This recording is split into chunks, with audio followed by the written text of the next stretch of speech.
check. Good boys. Check 1, 2. Check.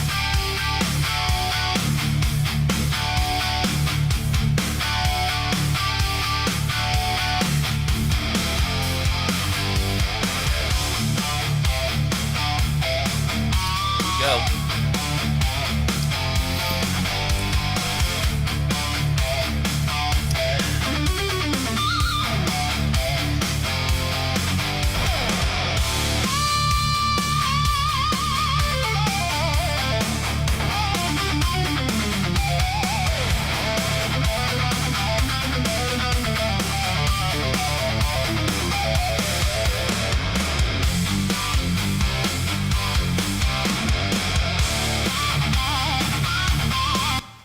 What's up, everybody? Can't see my count. Sometimes it shows me the count of everybody on here. Sometimes Red Beach. No, it's me. Those are all my songs. Yeah, I bought a couple more guitars. I found the big brother with the Floyd to the little brother that I own, and then I picked this one up as well. Another RG.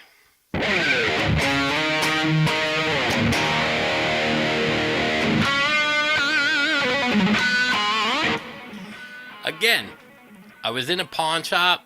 They wanted $450 and $400. That's $870, $850 plus tax. That's $900. I walked out with both of them for $600. Again, that's like paying $290 plus tax for two guitars. Now, I will say this one, I need a new pot in it. It works, but I tried rewiring it a couple different ways. It was making noise. But this was stripped, so I took it apart. Everything else is fine with it. So I got to put a pot in there and solder it in the wires. There's only like 3 or 4 wires that go in there. This was perfect. Again, why buy a fucking Harley Benton for $300 to $400 when I got this for $290 plus tax? With real DiMarzio.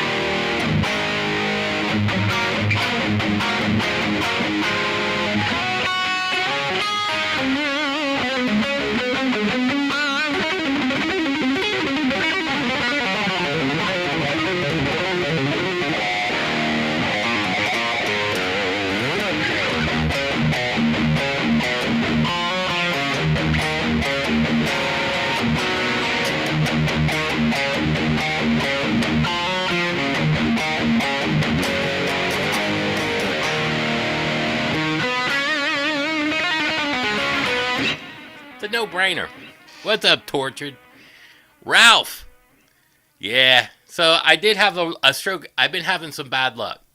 I know my everything's going okay. My wife had the cancer surgery. She's doing great. She's a little bitchy, but hey, she's surviving. And then I picked these up, which was good. So I had to go to Guitar Center to buy strings.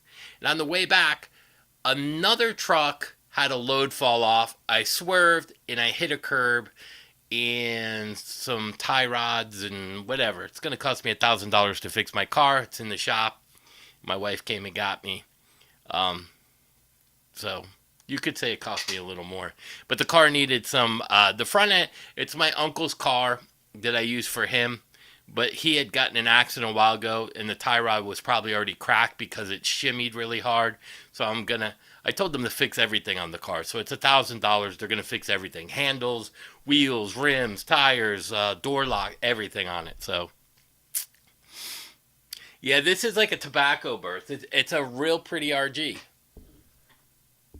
It doesn't seem like it was hardly used. Whoever owned it. The back is in great condition as well. All I did was put strings on it. We just started, Mark. Actually, Mark, you're early. It's not 8 o'clock yet, technically, so you're on time.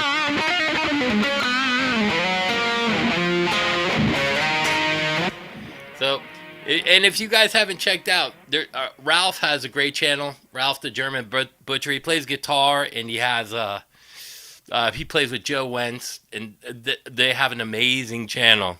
And thank you, Ralph. And you guys have been nothing but great friends to me. I gotta say, you know. And then we have Tennis Nuts on here. I talked to George Wilbur. George Wilbur has a great channel. He does acoustic stuff. He's from Tennessee, so if you want to hear some really cool stuff, he's been ripped off a couple times. It's a RG. I don't know. Let's see. RGAR42MFMT. And then you guys know I had this other RG without the Floyd.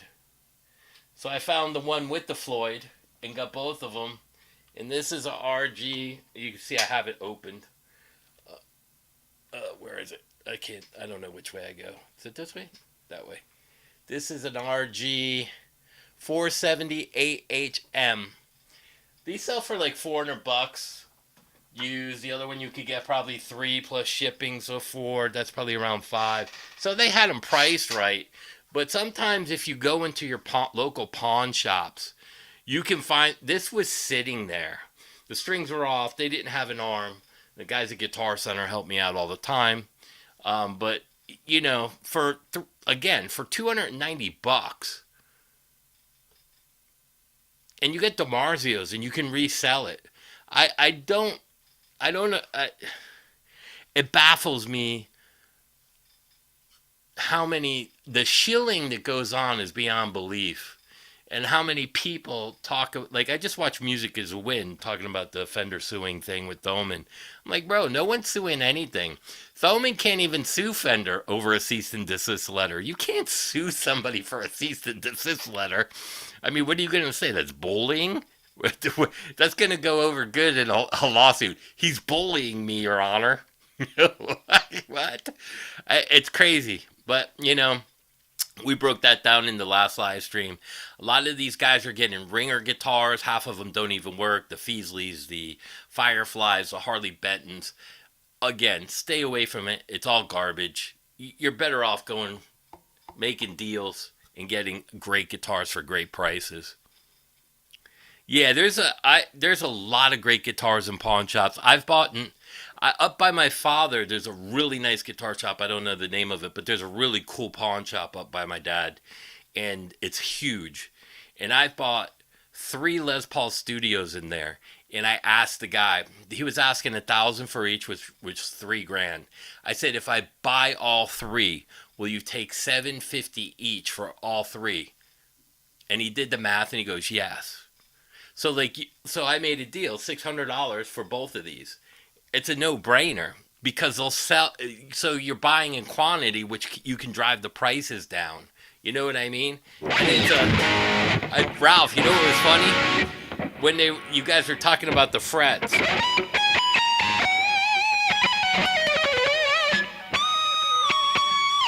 The 24 frets. I didn't want to say, but I got huge hands, and sometimes when the frets get tinier, it is a little harder for me at sometimes, but usually when I play up high, it's to finish my leads. You know what I mean?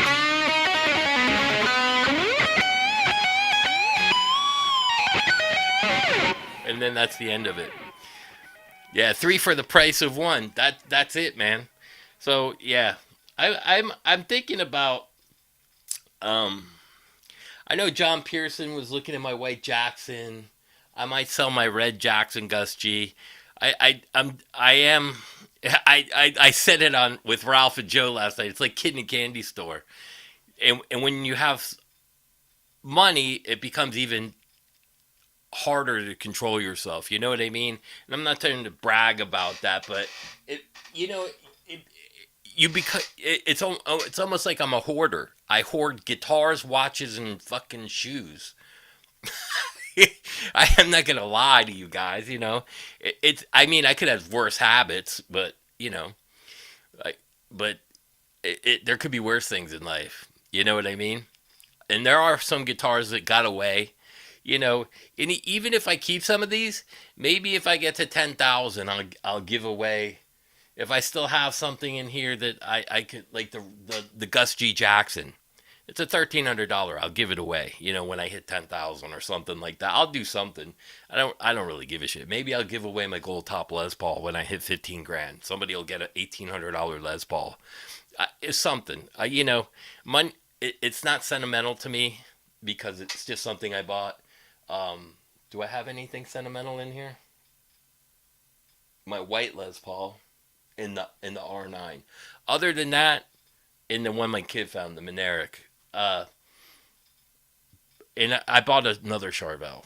Also, I bought 3 guitars today, but the Charvel. So I went to Guitar Center to get strings because my string deal's up, and I can't get no more strings because I have a lot of guitars that use strings, and I get a case, but I used the case already, and they just bought in a Charvel, had the pick guard with 2 singles and a humbucker, and I told him don't put that out, and Chris, he's a manager, he goes, what?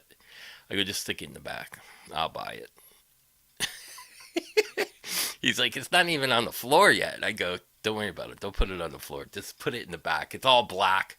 I was like, that's the guitar I'll use for War Pigs. It's all fucking black. It looks metal as shit.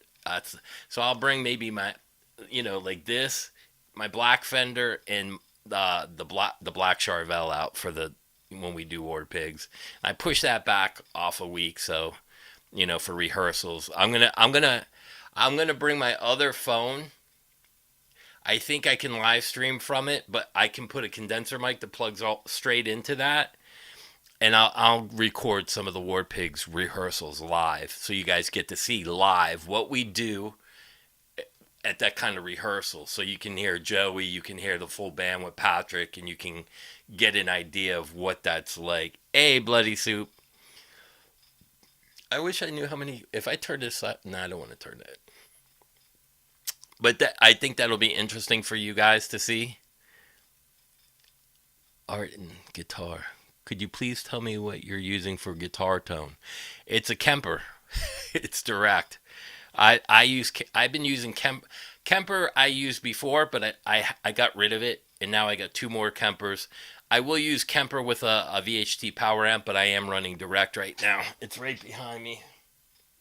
Right there. The rack is down here with the power amp. That's what I'll be using live. I'll use the top one for fly dates if we do fly dates. And the bottom one I will tour with 2 412 cabinets. And this is a stock patch. This isn't even one of my heads. This is a diesel head.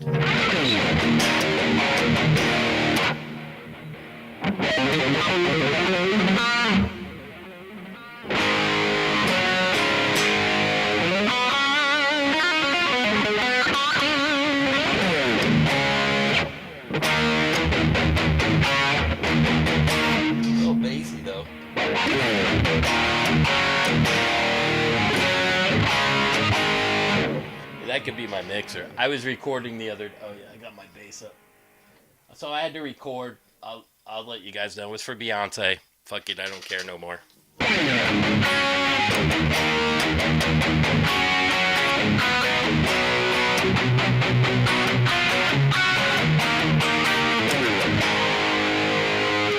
She didn't like the songs, by the way. So I was up all fucking night.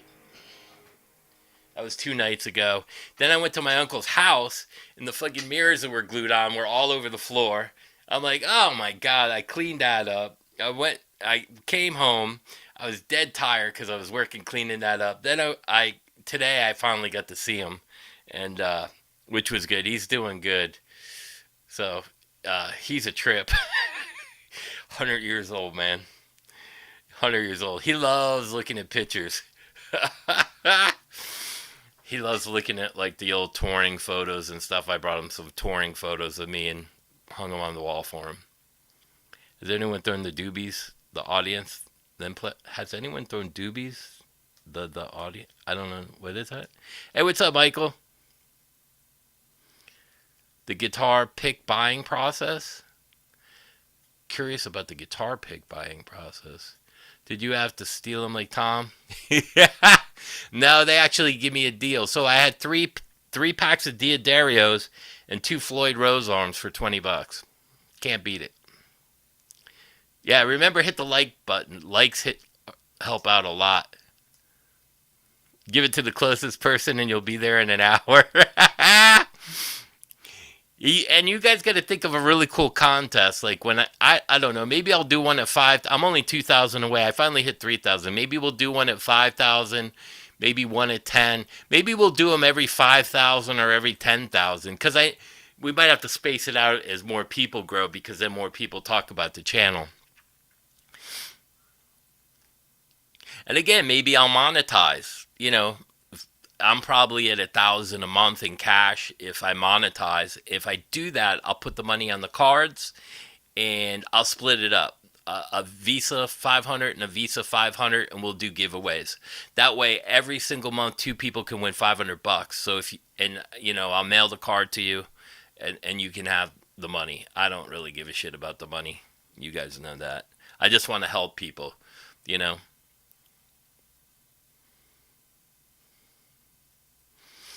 What's up, mechanic? Merlin's back. Dude, I love that fucking name. Merlin's back. And who was that? Yeah, what were you asking about the pick process? How I pick guitars? You mean how do I pick out what I'm going to buy? Well, the pawn shop had these 2 guitars for over 6 months. It's a family value, but it's in a very odd spot.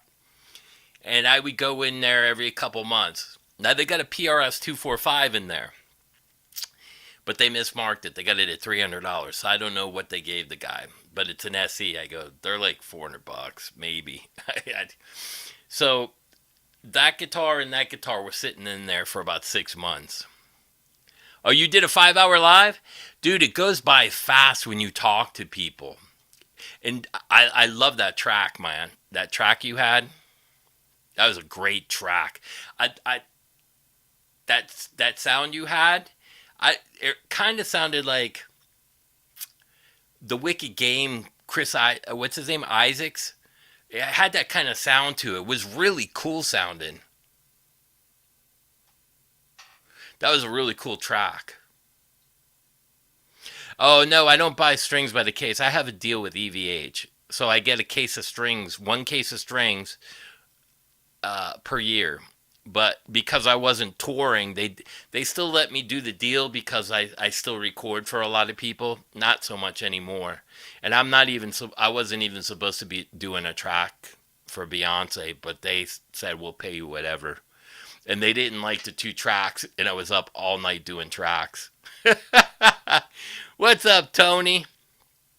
You're awesome, bro. So yeah, it's one of those things like where now I can say I can call my price whatever I want. You know what I mean? If somebody contacts me and I'm like, bro, I told you I'm done. Come on, man, please, please, please. You're the only one that bails us out. A polka jam. Yeah, that's the other thing. I like interesting stuff, like interesting music and stuff. Where Ralph, you were talking about some of that stuff the other last night. That those guys with those costumes, the 2 people, they're supposed to be famous musicians. You which one? The Green Ibanez? This one? I got one. I got the one with the Floyd. That's the baby brother, the big brother.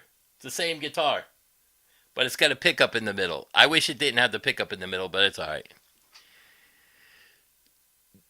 No, I don't get paid. So the NDA is so here's how that works. I'll get a text. Check your email. So I get up, check the email.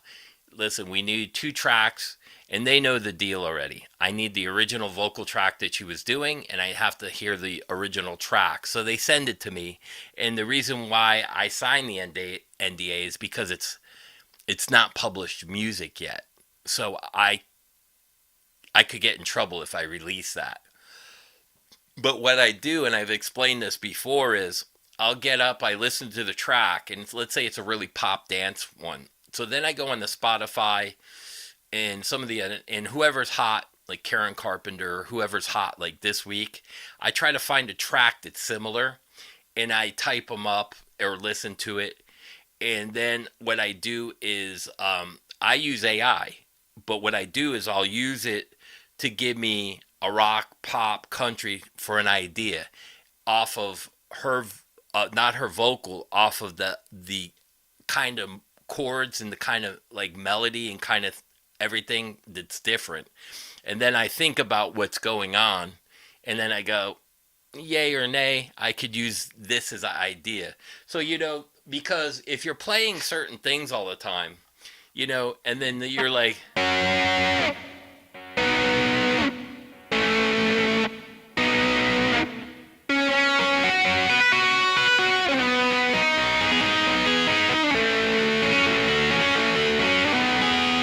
so, you might want to hear something like a 3-chord song, but it gives you an idea.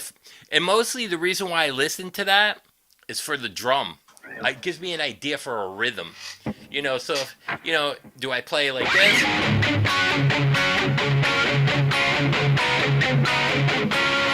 Or do I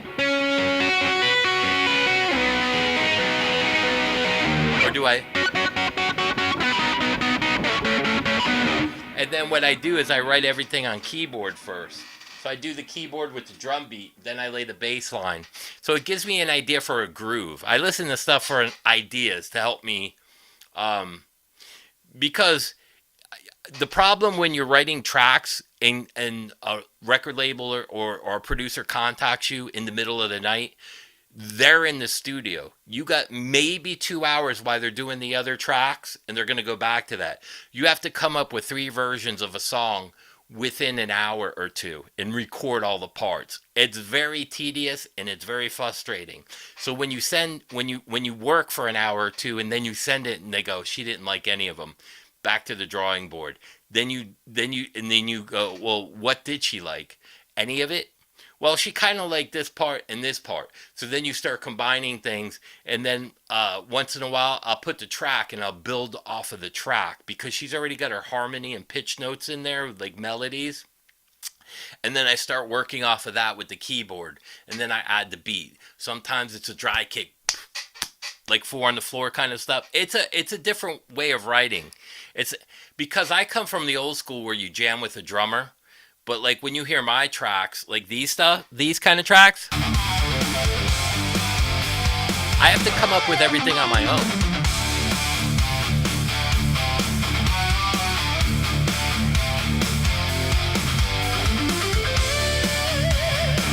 So I have to come up with that. So when I write in here by myself, now that was recorded in a different key.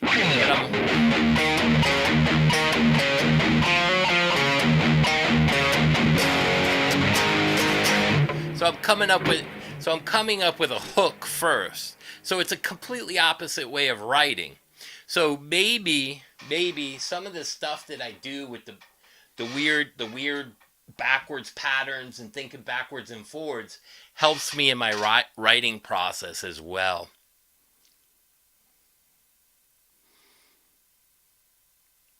What's up, MT? Dude, I missed you, bro. MT in the house. What's up, brother? I keep asking Ray about you. You said you got a girlfriend. You're doing like a bunch of concerts and stuff. Glad to have you back, MT. I missed you, brother. Yeah, man. Tortured's a great guy. Elijah Fire, Matt, in the video. Yeah, you got to be light on the 3-chord phrasing. You'll be my pool cleaner.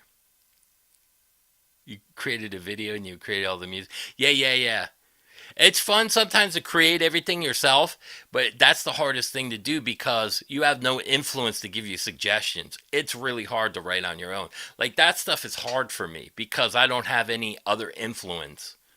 And then sometimes I let a friend hear it and they're like, no, you should play that faster. And I'm like, I don't know about that. So it's a weird thing because here's the other thing.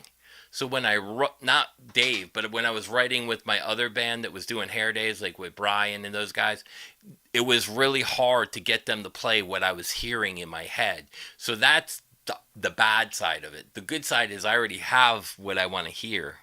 Like I hear the breaks,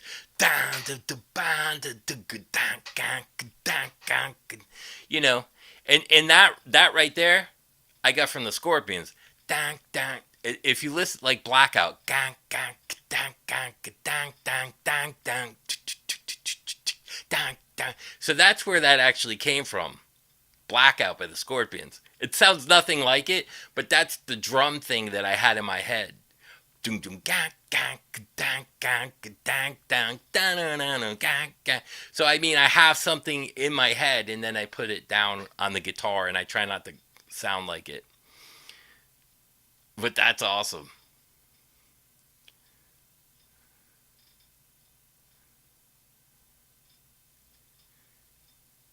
What my impact the input for what my these originals they're already done. I'm just waiting for the vocals. And we had a Zach sighting on Glam Metal Hippie.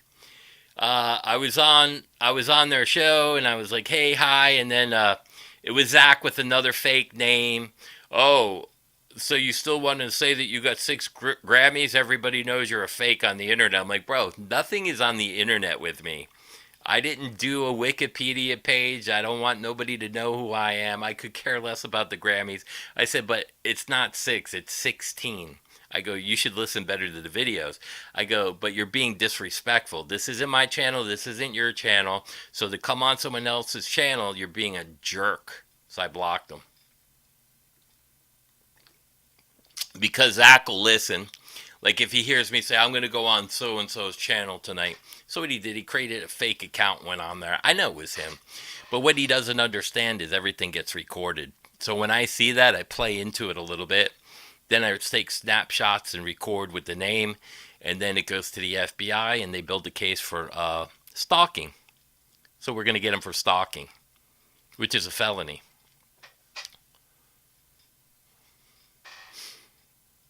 So what happened to the chick vocal? Dude, I keep calling her and she doesn't call me back. Maybe I scared her. Maybe she watches these videos and I scare her. I don't know. That reminds me though, I should call her back. I haven't called her in like a week or two. Yeah, I really want to work with her. I think her name was Amy. She's really fucking good. I don't know. Maybe I freaked her out. She's really good looking too. I looked like shit. I had the beard. My hair was all raggedy and beard. I had the kid. I probably looked like I was homeless.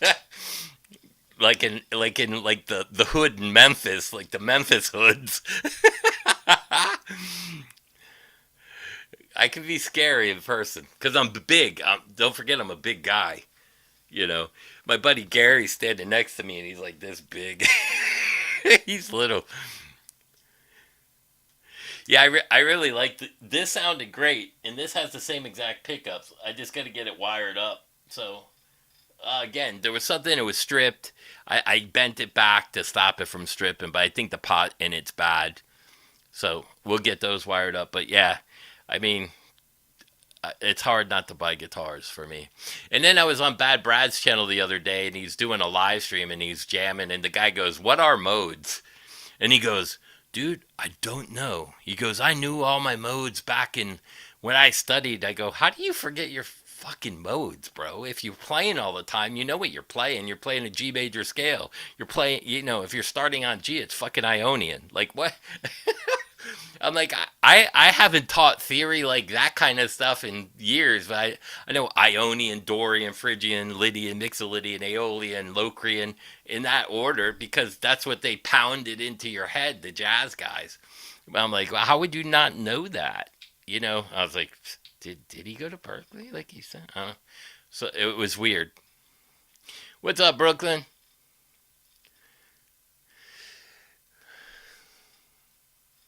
Live.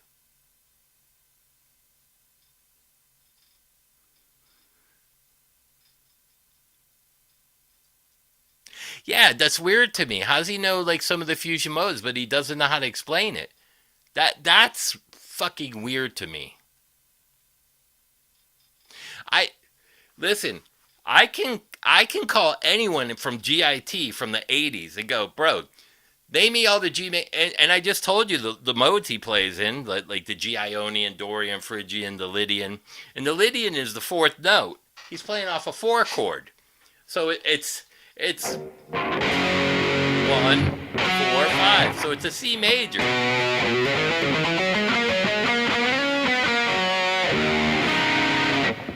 And then if you play, you know, some of the 4 chords, like if you're playing them like this, with the D in there, the reason why it resolves is because the D goes to the G.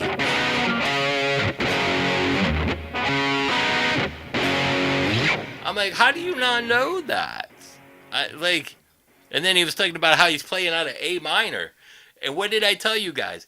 A minor is the relative of the 3 different keys, which would be F, G, C, and D. That's the common. So like if you're playing the A minor here, that's the relative of C. So the common scale is A minor is the relative scale to the C.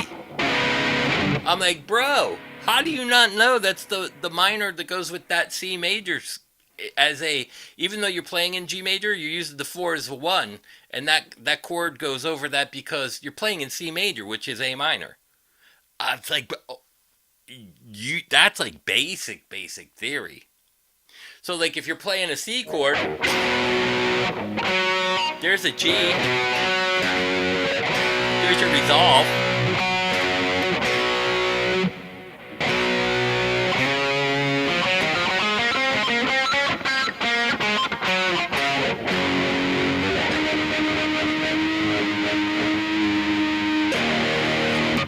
It sounds better when I do it.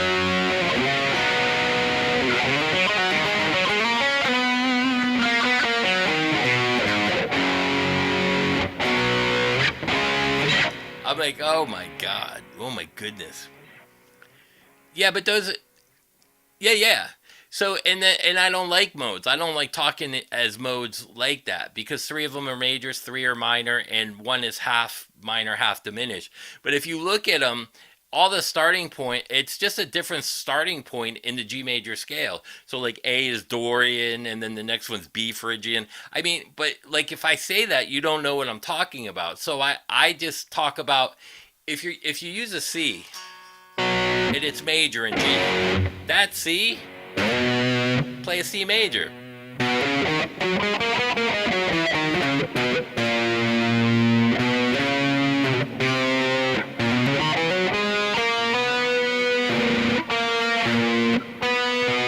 And then you start looking for the notes. You go, well, the flat 5 is in your D major. There's your... So if you play the major in the same position, you see where the flat 7 is. Watch. 1, 2, 3, 4, 5, 6, 7. C major. 1, 2, 3, 4. That C flat is the 4. It's the flat 4. But I mean, if you look at it in G, it's the flat 7. Or in the C flat 4. Which is the 4, which a lot of guys use that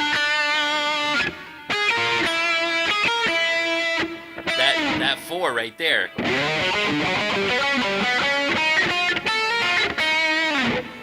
You know,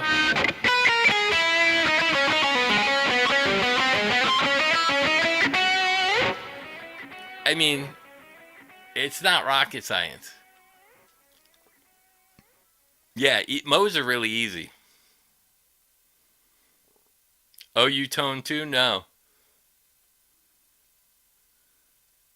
Yeah, Mixolydian's we got the flat 7. I mean, and then like, I try not to look at it like that way.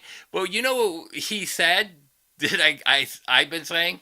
I just listen to the sound and I know that this scale and this chord goes together. I go, well, that's pattern and position. That's what I teach. Pattern and position. This scale, I just know what it's the sound with this chord and this scale. Well, that would be pattern and position. But if he knew his chords better, he would write better songs. He'd write hits. I don't know if he writes anymore. So, like, if you take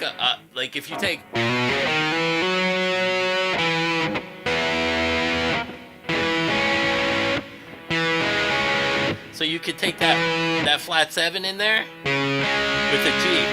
So here's a G, right? See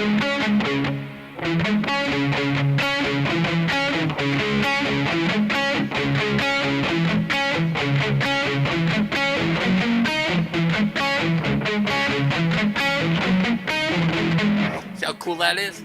All you gotta know is how to manipulate the seven with the major. You're one.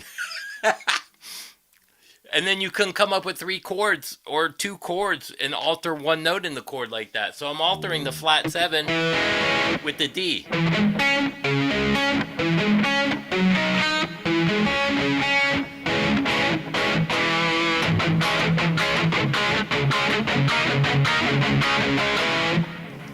I mean, that's what Queensryche does. That's what a lot of guys do. Again, a lot of these guys that write like that aren't going to tell you how they write. So it's interesting that he even said that. I can't see how many people are on here. I don't know why that didn't pop up today. I don't know. Wonder if I turn it sideways. My screen looks different today.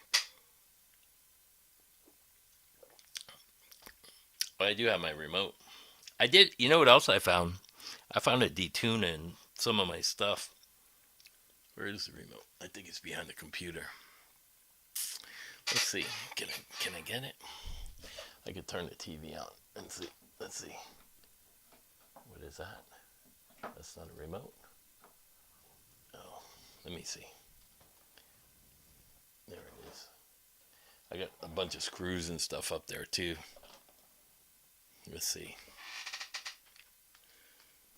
I haven't turned the TV. It's probably going to ask me to sign in. My monitor. Sign in. Sign in. So MT, you still out there? What shows did you go see, brother?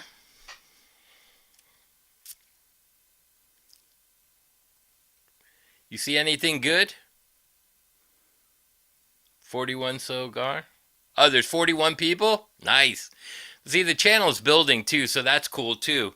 You know, because a lot of people want to hear about like the shills on here. I mean, let's face it. People get paid.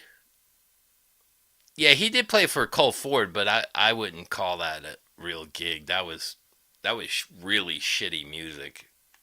Like for me, I wouldn't even be associated. I would never put that on. That sounded like such shitty music to me. I would never put that on my resume. I would be actually embarrassed of that. No offense to him, but I don't. Cole Ford was like garbage to me. It's just one of those things, you know what I mean? I where's me? 39. I see 39. So, you know, it just depends. Like I was embarrassed at expose, actually, to tell you the truth. Cuz it's not something I loved. Oh, really? That was cool. Yeah, NT Mayhem, he's really cool too. I know he disappeared for a while. I don't know what shows he saw, you know.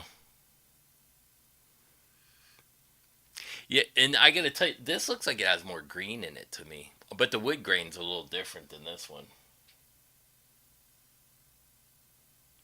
Now that I look at it.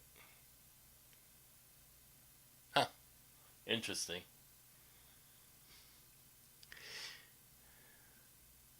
Yeah, Cold Four, it's really bad.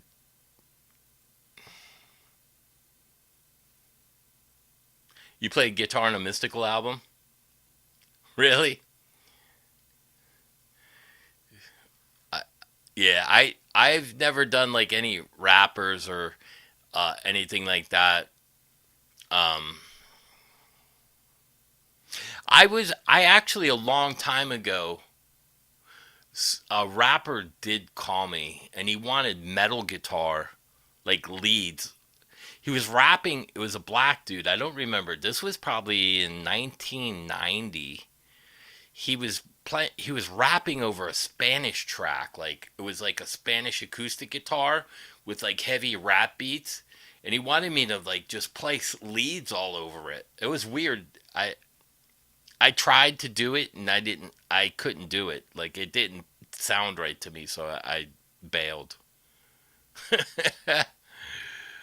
It's one of those. Sometimes you have to. The expose thing, I wasn't really happy about, but I made a lot of money on that. That was like just a weird, weird thing. You know, right place at the right time. You know, it's one of those things. What are you gonna do? You know, when I flew in and they were doing that meeting and they had all those guys at the table with their notepads, and I'm like, what's going on, Lewis? We're just follow my lead. He's from Sony. He's from Capital. That's Atlantic. That's Arista. That's what? And then he bullshitted his way into the signing. I only did 3 songs for Lewis, and that's all I had. And he told me, he told the record, all the labels. This is the kid that wrote it all. He's got one number one, 2 top tens. He's got 13 more. Then the sweat started to bead. I was like, what the fuck you doing, bro? Yeah, Aerosmith played with Run DMC. That was different though, because they kind of used the rock track with it, and then kind of cut and pasted. That was really cool. This was really weird. It was like a freestyle thing where I just play. It kind of reminded me of like Suicidal Tendencies, but it was Spanish guitar over rap beats with like all these weird leads. It might be cool today. I don't know, but it just didn't sound right at the time, so I didn't do it. Yeah. Oh, is my earring undone? No. Looks like it's a part of the. Looks like it's undone.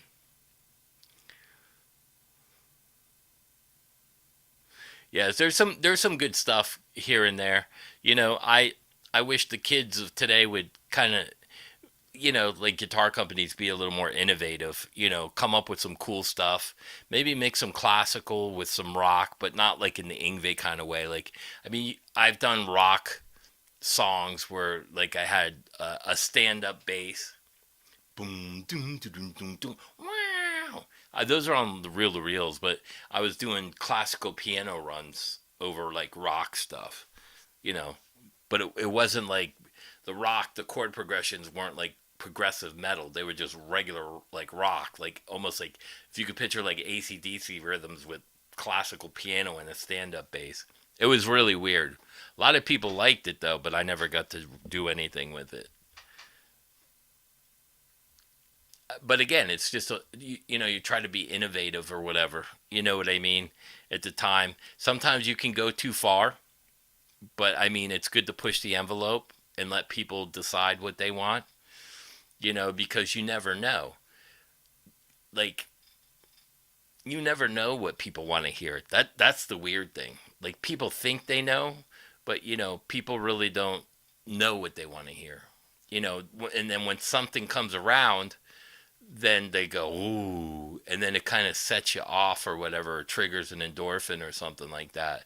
You know, it's it's crazy. I just the thing for me is you know it is just to come back and help people. Like if they have musical questions or whatever, and maybe I can influence. Like the other day, I was doing that harmonic flutter thing with Joe's guitar. Like I created something in front of you. I never tried to do that, but it's a good thing you saw me do that because and you guys get to see me like work on a lick here and there. Sometimes I get something in my head, even though I might not be able to do it.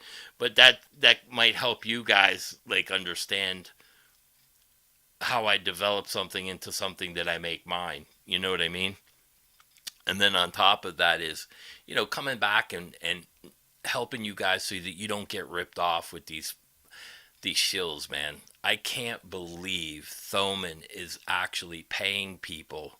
And you don't even know if Thoman is paying like the big guys like Rick Beato. They got a lot of money. And you'd have, how deep does it go? Is he paying a Rick Beato? Is he paying a Retro? Because they got, a couple million subscribers. What's it worth to Thoman to push them against Fender? I mean, money makes anybody do crazy shit. You know what I mean?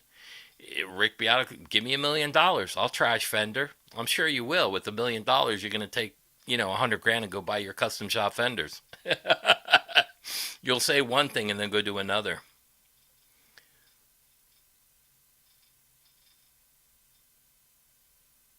Yeah, it's hard to do that. Absolutely. It's hard to know what people want you to play when they can't explain it.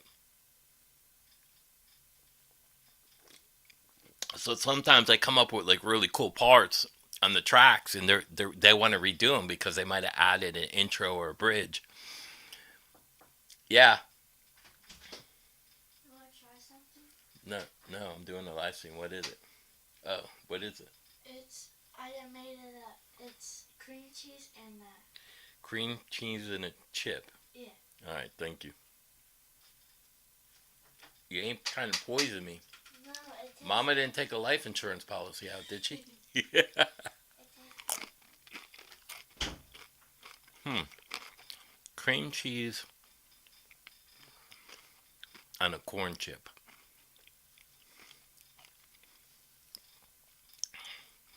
Yeah, that's the crazy thing. Red Shoal is so he's lost his mind. He's lost his way. He reminds me of like a woke teacher, like like in California. He lives in the wrong state. That was good.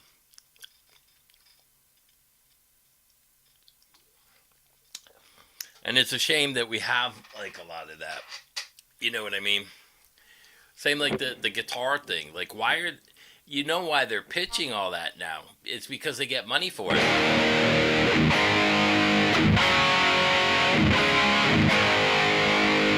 290 bucks.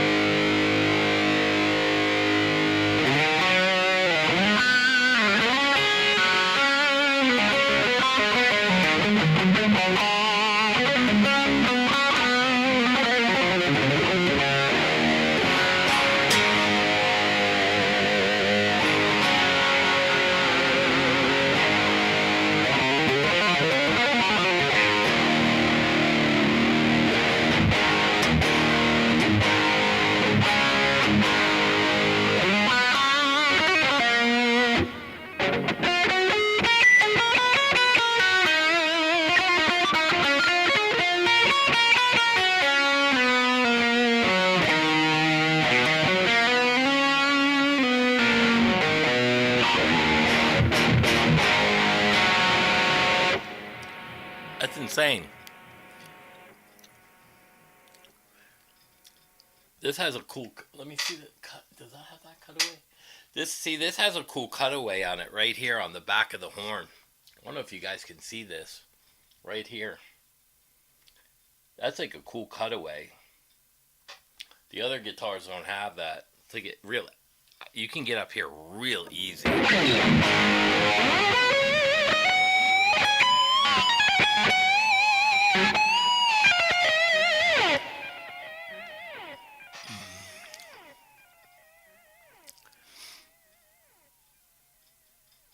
Oh, yeah, Sasquatch does an amazing job with his videos. Yeah, him crying over the Fender thing. Like, why are you even making videos like that? It's just for clicks because really, you don't give two shits about anything, because let's face it, he can go buy whatever he wants. He just calls daddy up with the daddy credit card and then he'll go buy whatever he wants. Does he have a stake in the game with Fender? No. He don't have a stake in the game at all in anything. His channel doesn't matter, his guitar playing don't matter, his touring don't. Think about it. No one really gives a shit. He doesn't give a shit. He always has dad to fall back on. See, that's the one thing that he doesn't explain. He can say and do whatever the fuck he wants. I could too, because if they take my channel down, you know what I mean? I'm going to survive without it. I got my own money, but he has his dad's money. You know what I mean? So they go out on the limb and they say the craziest shit because it may intrigue somebody to click on and join his channel. But in reality, he feeds the people what he thinks they want to hear, and he peddles to one side with an agenda, probably because he gets paid for it. But in reality, he doesn't really care what side he's on. He doesn't care as long as he's getting paid. He don't care. You know what I mean? Why would you? Why do you want? Like, why do you care? Like even him. Let's say he got 50 grand. That's probably enough to finish more of his studio. Yeah, I guarantee he's got his dad's black credit card. Absolutely.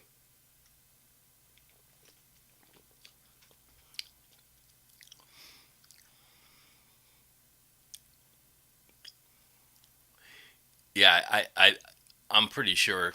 Like, you know, and he doesn't even have to think about it because it's not money he worked for. You know what I mean? He didn't earn any of his keep. You're a good son. Here you go, son. Take the credit card.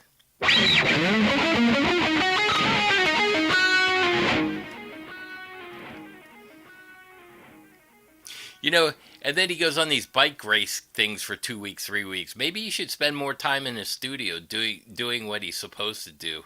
You know, like with his channel. You know, getting his studio running instead of out there on a bike race spending daddy's money. Maybe he should stay at home and finish his studio and actually help people. You know, record or whatever. I mean it don't make sense to me. Carrera shirts, that's red F. That would be interesting.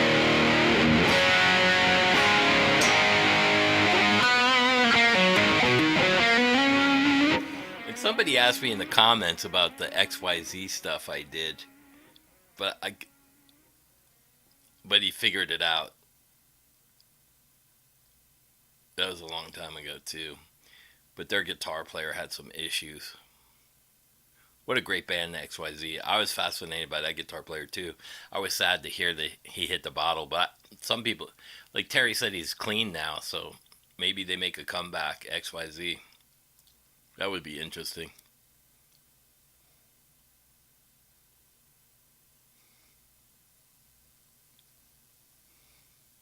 Yeah, maybe you should get a real job, have a kid, give life some meaning. Absolutely, absolutely. Dude, you know how cool that is to have your kid come in? Hey, Dad, I created some cream cheese with a corn chip. That's the shit I used to do. It brings back old memories. I mean, having kids is expensive and it takes work. But I mean, he's always been even as a baby, he was a great kid. You know, I didn't have a lot of problems with him. Paul Drew on the Studio Rat says he's selling all his Gibsons, including the Les Pauls. Really? That guy from the Studio Rats, that guy with the ball head, I don't know his name, but he can play. What's up, Stevie? I bought some more guitars, buddy. Oh, I think you saw him. You just renewed your black credit card, but my father.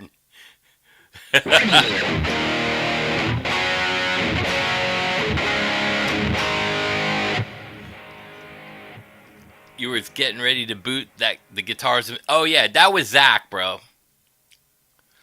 That's why I said to him, bro, you come on here and disrespectfully. This isn't my channel. It's not the time or place. And then he kept on. When he kept on, I booted him. Yeah, and I didn't want to keep commenting, like ignoring him, because I didn't want to have any problem with the hippie people, glam hippie. I know they don't see it that way, but I booted him anyway.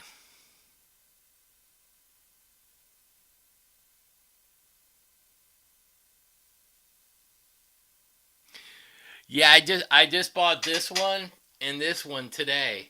So for you guys that came in, I went. These were sitting at Family Value. They wanted 450 and like 400, something like that. I forgot what it was, like $900 with tax around.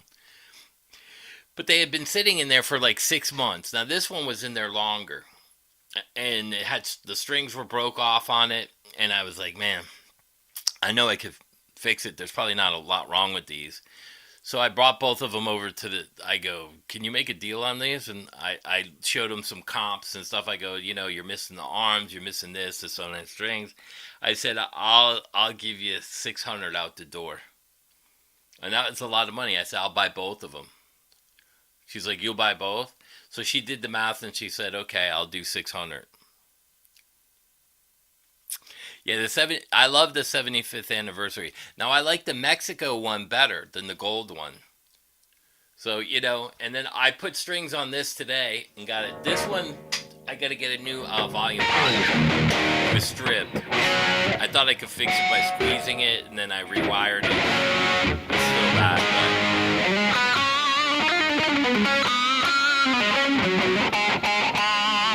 but it plays well.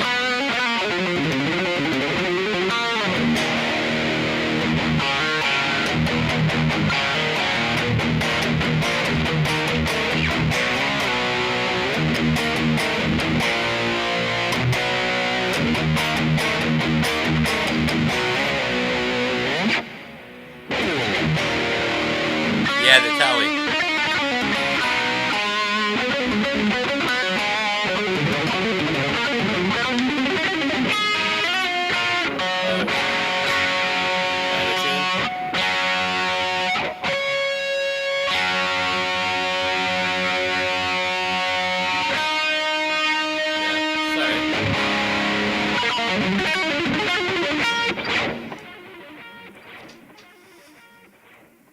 Yeah, I like they have a Silver Sparkle anniversary. I should have bought it because they sold it quick, and I knew it when I played it. It played really well. It was 1100, but I passed on it. My loss. You know what I mean?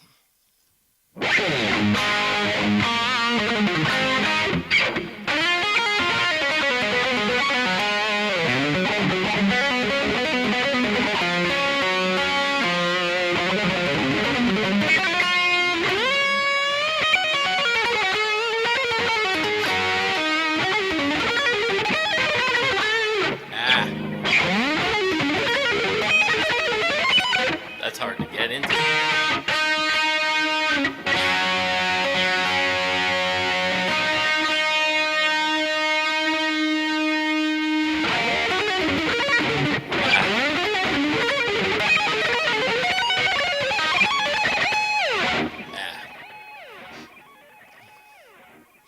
Like the only thing for me, like the smaller frets up here.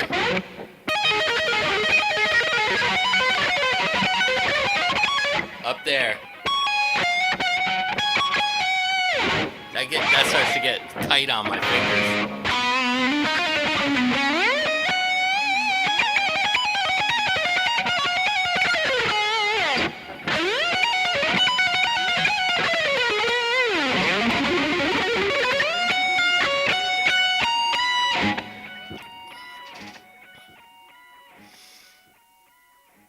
Yeah. And I bought another Charvel, but it's on hold for 30 days. It's a humbucker single. It's all black. I was like, I'll take that out for the War Pigs tour. That's really metal. You know what I mean?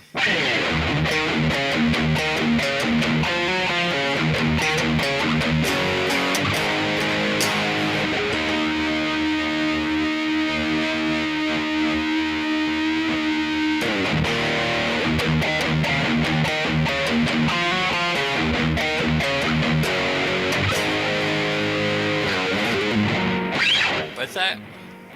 How can you tell if the neck is straight if not strung? Because if it's got a back bow in there, it's probably no good. But you can still do an adjustment. Like this has like just a hair of a bow. So when it didn't have strings on there, it was really straight. And then I'll flip it this way too and look down the high side. Now it's got like just a slight twist in there, but not enough to do anything.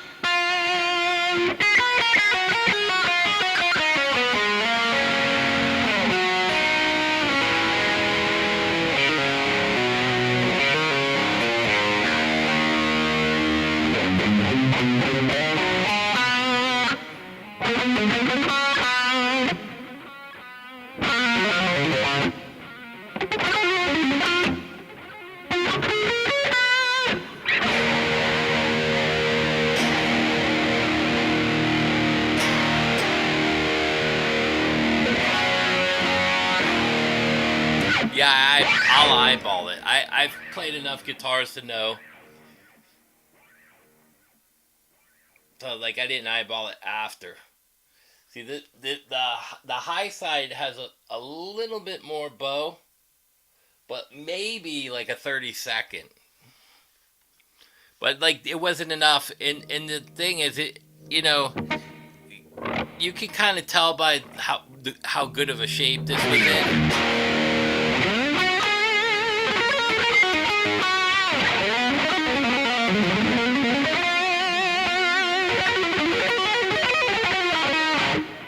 Even you're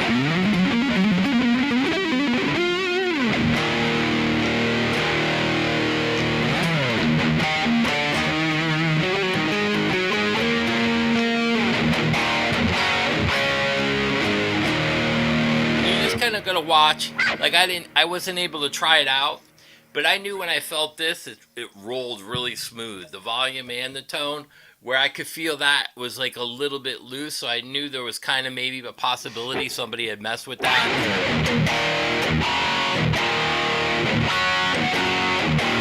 And I believe this is a little bit newer as the dot inlays are higher, where these are a little bit older. So I knew even at $600, for what's on there, it's at 290. You're still gonna, even if I had to put a Warmouth neck on there, it was still definitely worth it. You know what I mean? Or something like that, because the pickups with the Floyd and then the body but the neck on that is really good too.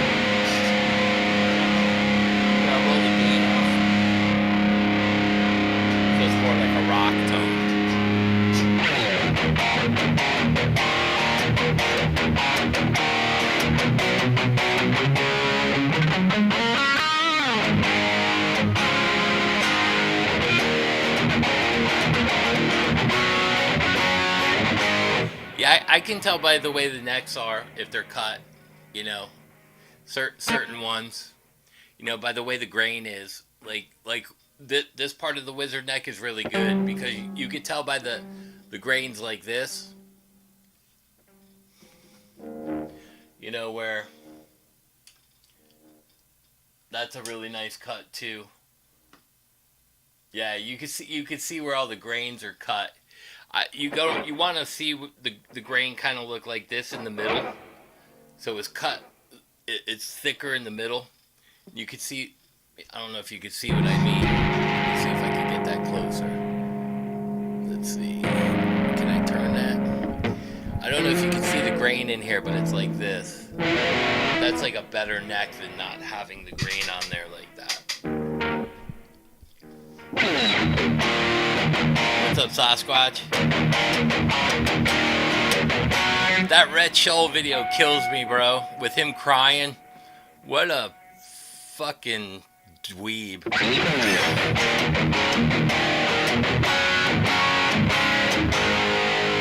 See, it's even with less gain, it's got a great rock tone.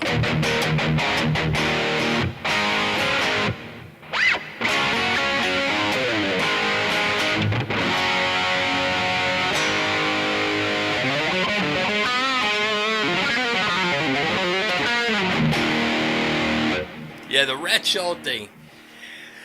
Dude, there's some people on here that just shouldn't be on here. He's one of them. He should be indoctrinated. He should be. He should be in like a. He should be in California in a preschool indoctrinating the kids. Hey, what's up, George? You have this guitar?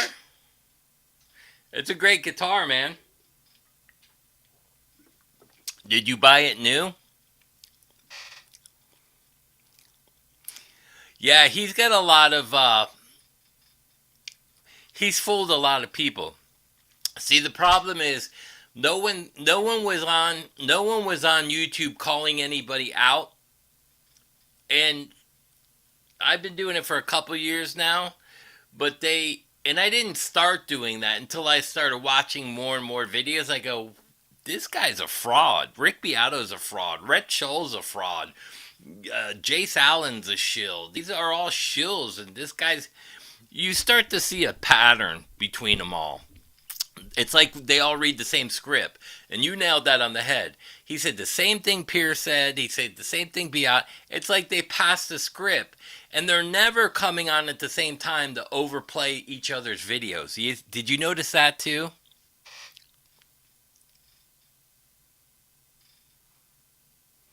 Yeah, Sasquatch makes incredible videos.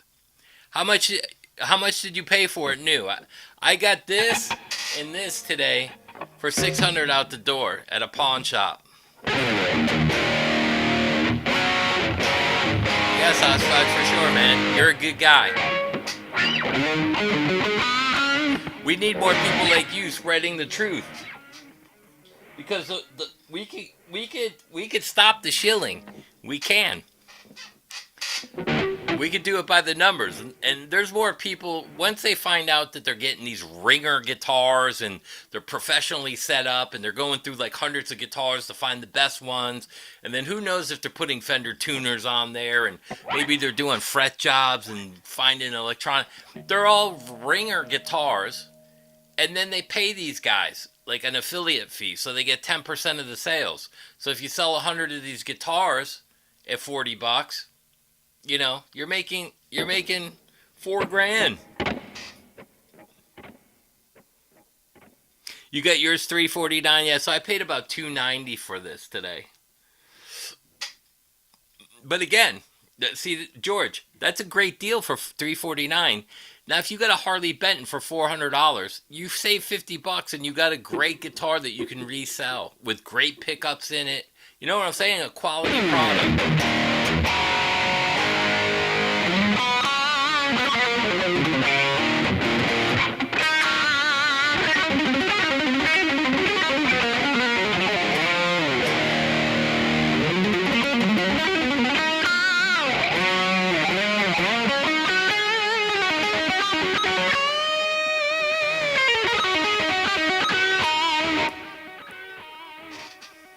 Yeah, they stagger the videos. It's like they call each other, hey, I just did the, I'm going to post a video in 10 minutes. They're like, it's like watching a clown show. And they do it when they show products. Say like a new X pedal comes out. And I like some of the new X stuff, but let's take that like a new X pedal. They all say it's a game changer. It's revolutionary. But you watch, it's the same 50 or 100 people, and they put out the same video within 3 days of each other at all different times. Yeah, I recently fell back in love with Ibanez and Charvels and stuff like that. And some of the Jacksons. Like this is an unbelievable... For...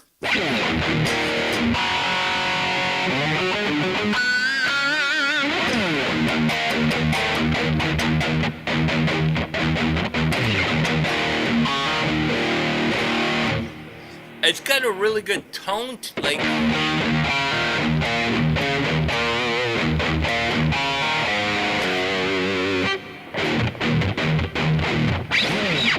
And they're easy to play on.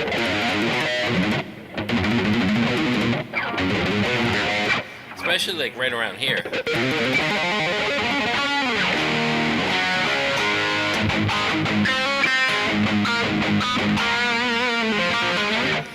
And you know, I'm starting to think that they get the same box with the same script inside the box. It's unbelievable. And they're all getting paid. They go on cruises. They go to islands. They're doing all. They're spending a lot of money. And again, the reason why they can't get that licensing through the Harley Bentons, because if you look at their quality control, half of them are just dead guitars. They don't even play. They can't play. The pickups are bad. The necks are bad. They even said the bodies are twisted, like warped. I'm like, what?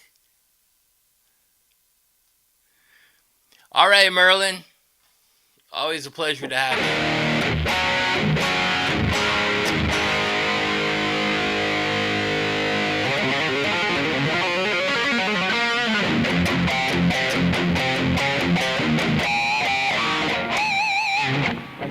You could squeal really easy on these two.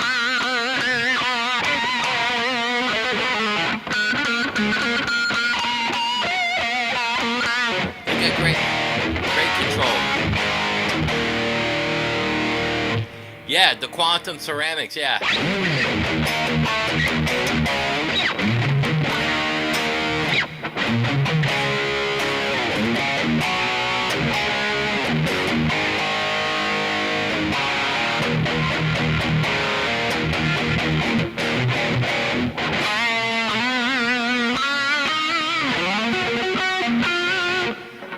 It's just got really good tone. So I'll see if I can get that one fixed up and see what I'll do with that. Yeah, the quantum pickups I like a lot. I remember when like they were selling the quantum pickups like as individuals. They were expensive at one time.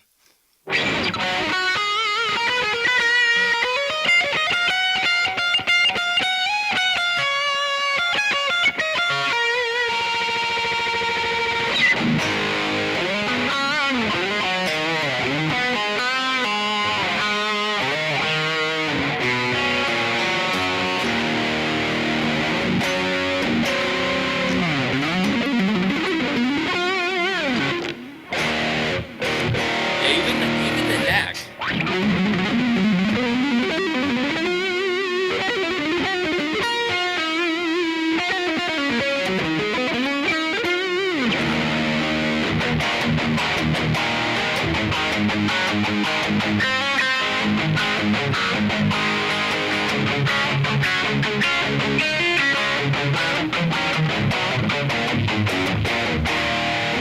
Man, badass guitars.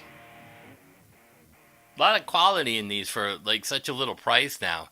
Like, why would you? I like that's baffling for me. Like, why even waste your time or money? You can walk into a guitar center or a pawn shop and wheel and deal. Yeah, yeah. They sound great. You know, like so. The first one I got was this one. I got this for 300 too. And like I didn't have a lot without that were just fixed, and it's got the string through. So I was like, oh, that's cool. That's different.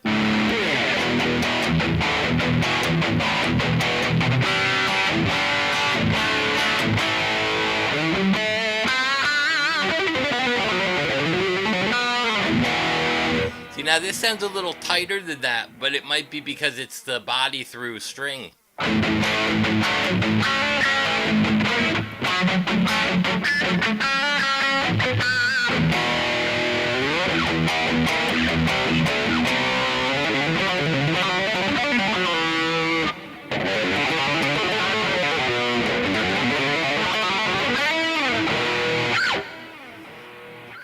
Yeah. 600 for both. Which one? This one?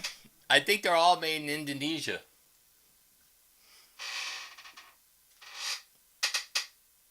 Yeah, Indonesia. And this one right here is the same one, but it's got the Floyd, where this doesn't have the Floyd. It's like a fixed bridge. So this one has... Yep, Indonesia.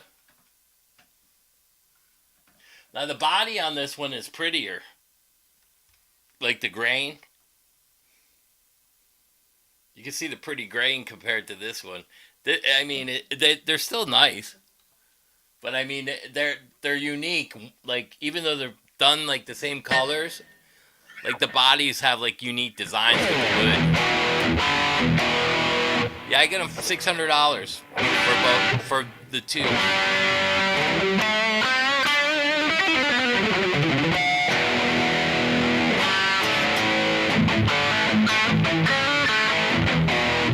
Should hang this one up too.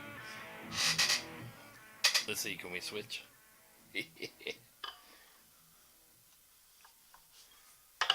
That was like a magic trick. Did you see that? It's like a card magic trick with the guitars. And that one has the reverse headstock on it. So the headstock is different on this too. Just so you guys can see. See that it's this the headstock's reversed. It's like the upside down headstock.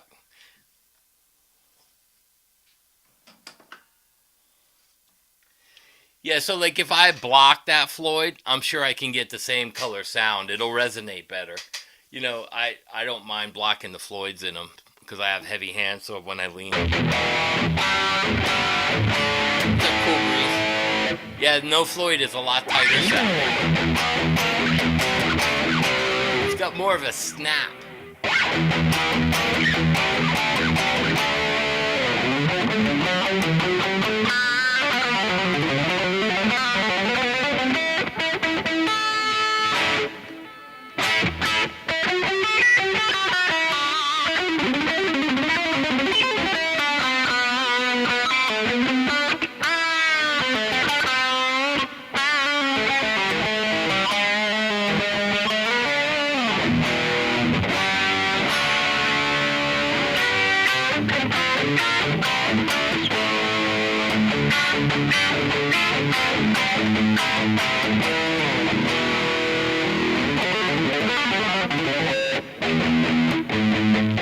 And that's for less gain.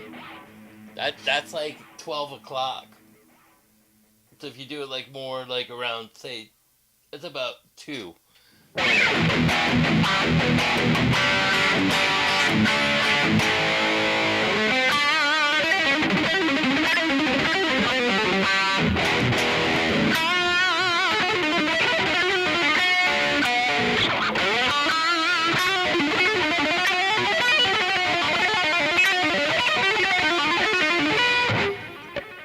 I'm getting my speed back to where it was, by the way. I'm getting faster.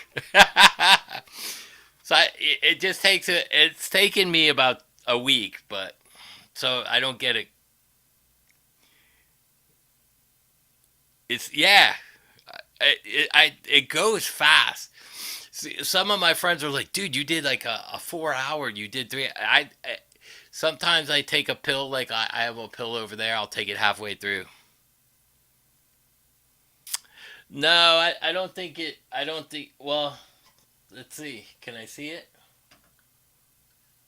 No, it's like the regular Floyd with the springs. Yeah, it's like a regular Floyd. I do like that thumb wheel adjuster though. That's a cool thing. Show off.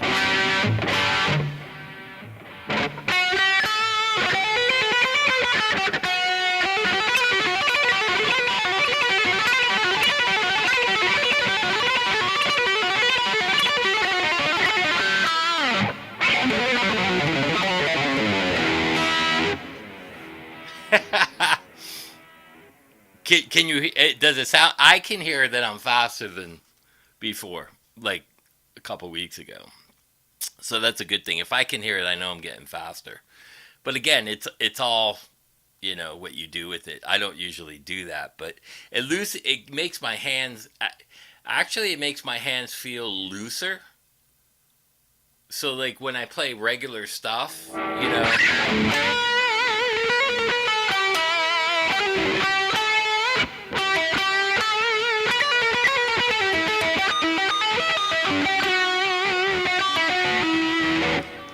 it feels better to me. Like it makes my hands feel like it makes them feel relaxed. That's interesting, right? I don't know. Sometimes certain things like that just it works out to be like that.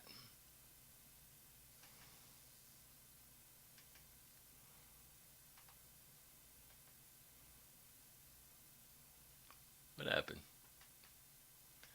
Search. Watch his guest. Magma Boy. Oh, that's my kid's channel. Loading guest mode. Yeah, it feels good, to build up your speed because I used to be even faster than that. So like by not practicing and writing a lot of stuff, it took away from my time to practice, and then you get to a point where you don't want to practice no more, but actually talking to you guys and doing stuff, and then the War Pigs things coming up, I'm like, maybe I should practice a little bit because I'm gonna play with two legends, number one, and that way my chops are a little bit cleaner too. So when I'm doing this other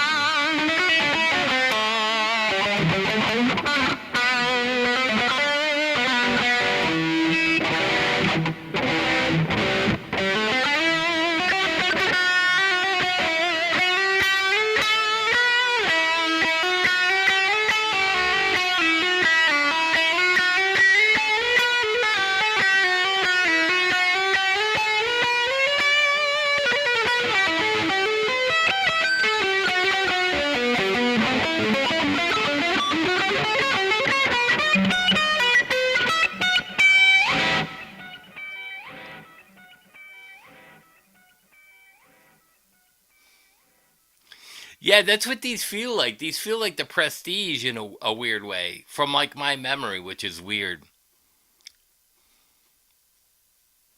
Yeah, I think playing is. I think to like a lot of people tell you to play slower, fast to build your speed up,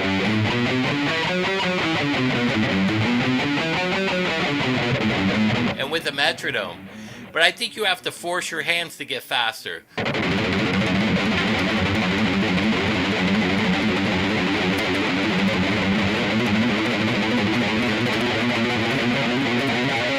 So like just force it, like a relaxed force,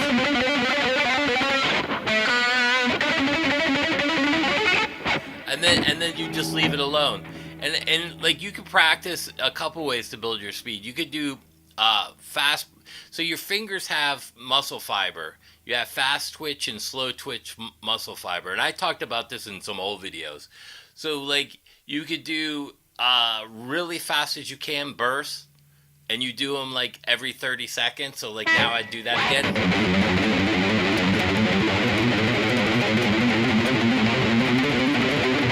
and then stop, and then you wait, and then you count like another 30 seconds. So you're training almost like a bodybuilder or a runner.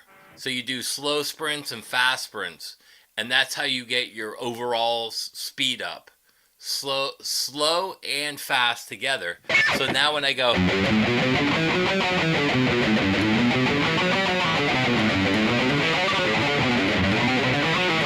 so then you try to time it like that, and then 30 seconds go by and you go again.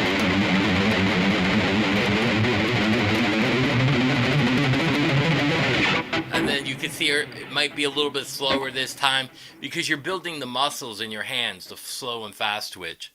It's an interesting concept, but when I used, because I weightlift and I also ran a lot. I used to jog, so like to get my metabolism so that I was ripped, I would jog 11 to 13 miles one day, and then the next day I would jog 3 miles as fast as I could.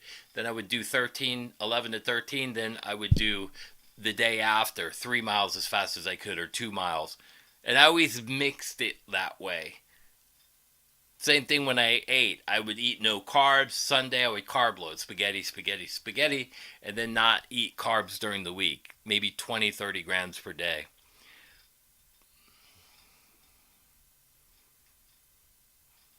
Yeah, that's the other thing. You got to take a day. You're exactly right. So when you start to feel like a fatigue, you should just put the guitar down. And I've told you guys I'm a little rusty because I haven't played in a couple days. So like you could hear my speeds built up, but I haven't practiced every single day.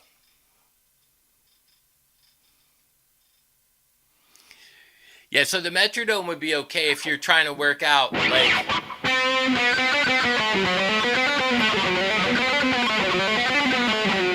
like where you're pivoting to get it smooth.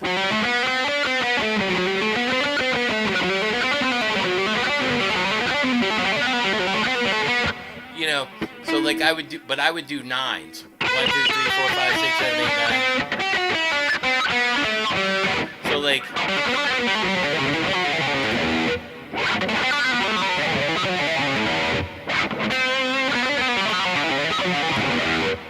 and then I might combine it with a run up.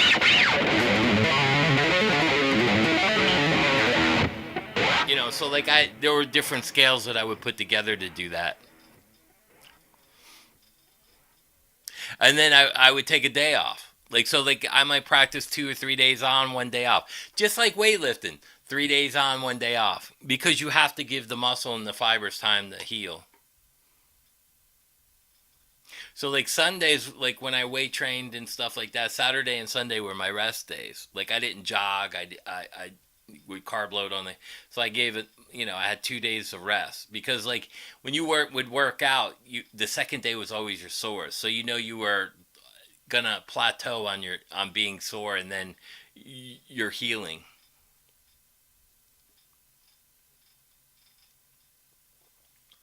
But that's how I would train my hands too.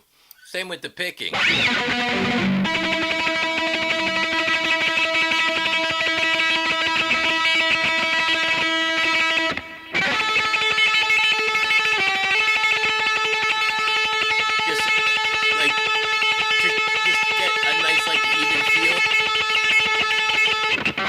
Sometimes the pick will catch up or whatever, but the more you do that, the better it is for you. And then you might go back to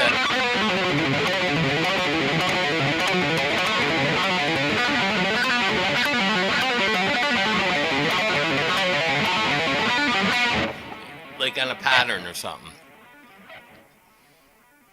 No, I don't have any hand issues, which is weird. But the one thing, I don't know if you guys ever saw, I do this to this day. About 30 minutes before I play, I used to use Tiger Balm. Now I use BioFreeze. I rub it on my hands and my forearms. Not so much this one, but always here. The BioFreeze is like helps stimulate the muscle, and it kind of relaxes it. Are you really going to fight that guy with your, if he wanted to, yeah. Listen, I have 3 black belts. I come from a black ops father and a merchant marine uncle. I've tapped Kimbo Slice out. But I was asked to. Because I fight like I play guitar in weird, awkward manners. If Godspell Ronan, that's Vincent. He's a jiu-jitsu master. So American Top Team is 5 minutes from my house, and they would bring in Mike Brown and all these guys. But I don't fight like you normally think. I punch you in your joints, inside your legs, inside your thighs. I punch your shoulders. I punch you in the neck.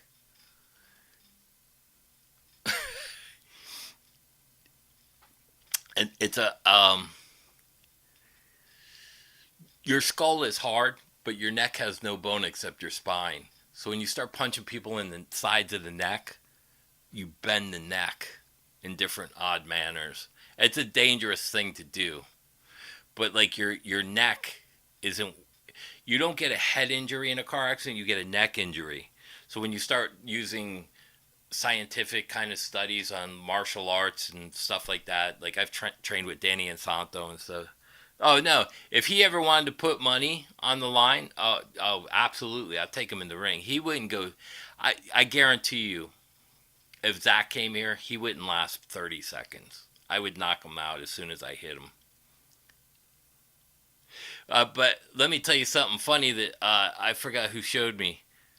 That Louis Rosman, that big creator, I don't have the picture of it, but he said to somebody, asked him about, somebody said Google and misinformation, blah, blah, blah. It says something and Google allows it. And this Louis Rosman or Bossman, whatever that guy's name that I went after, he commented it back and says, "I don't know about that. Google always takes my comments out of my videos for misinformation." I go, "So you lie a lot."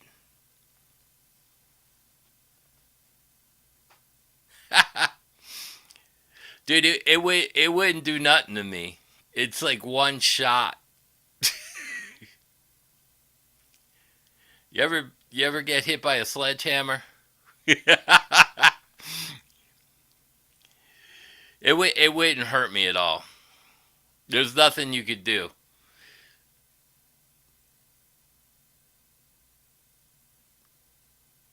Like if I could probably let,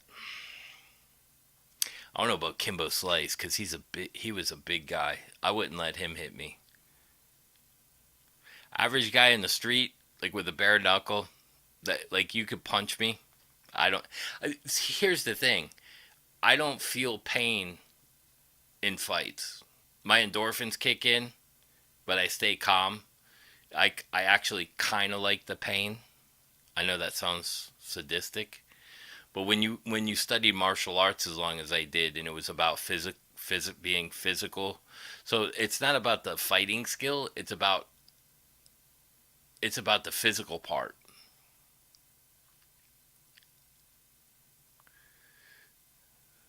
You've worn out many hammers. Yeah, that's the thing. You know,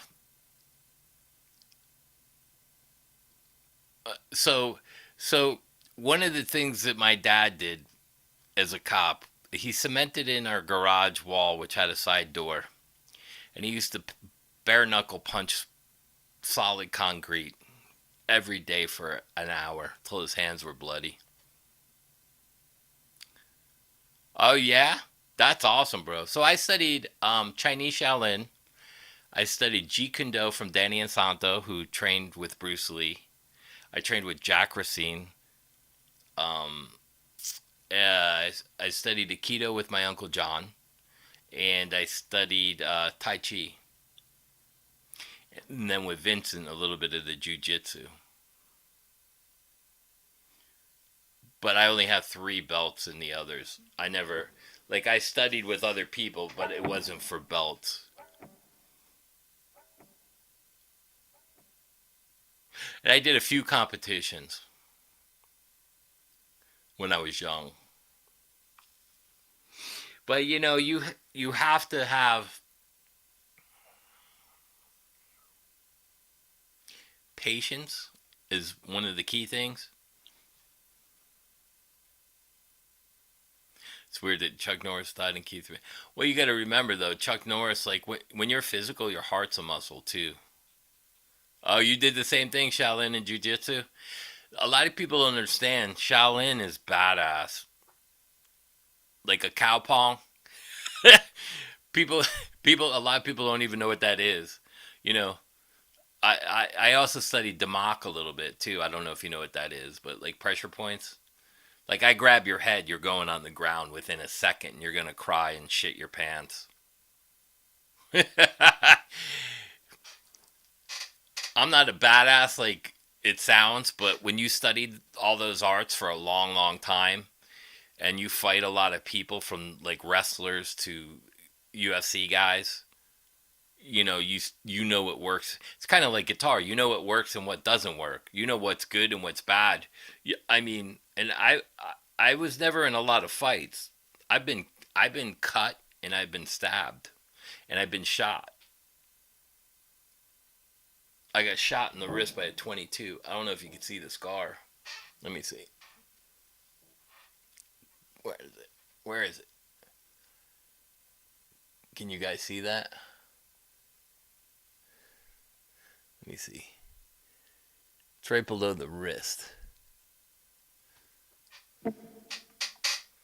Am I nice to be around? Absolutely. Yeah, Tennis Us came down here. I showed him around Fort Lauderdale. We had some beers, drank. Yeah, I'm not an asshole. Only when you accuse me of stuff and you don't fucking know anything about me. You know what I mean? Like you don't come on someone's show and go, "Oh, you're a fucking liar." What? Prove it. You know what I mean? You got to back up what you say. And you see, Cool Breeze, I always back up what I say. I come up with the pictures. I come up with, you know, you don't play with nobody. You're a cover band. And then I have day spits in my house. You know what I mean? That's the way you got to roll. It's truth and honesty. You know, if you're nice to me, I'm a nice guy. You know what I mean? And like I'm not even like I'm not argumentative. Like if people have a different opinion about me as well, like if you come on here and you don't believe in God, like the Pax guy, and I say, well, that you're entitled to your own opinion. That's you. You answer for yourself. You know what I mean? You have the right to believe whatever you want to believe. You have the right to think that you're going to whip my ass. But I'm going to tell you now, you get in a ring with me, that ain't going to happen. Unless you're a professional fighter like Jupe that studied arts as well. And that could go either way. And it's like football. On any given day, the worst team could beat the best team. It's not just about how good you are at martial arts. It's who gets that lucky shot in between two skilled fighters. Some days you feel great, some days you don't. Some days when I competed, I'd get in the ring and I knew when I woke up, ain't no one taking me today.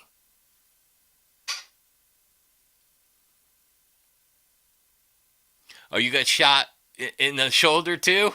I got shot in my hand. It was a pop shot off of an apartment building. That's a long story. You got shot in the skull too with a BB gun? Dude, you remember the old rock salt guns?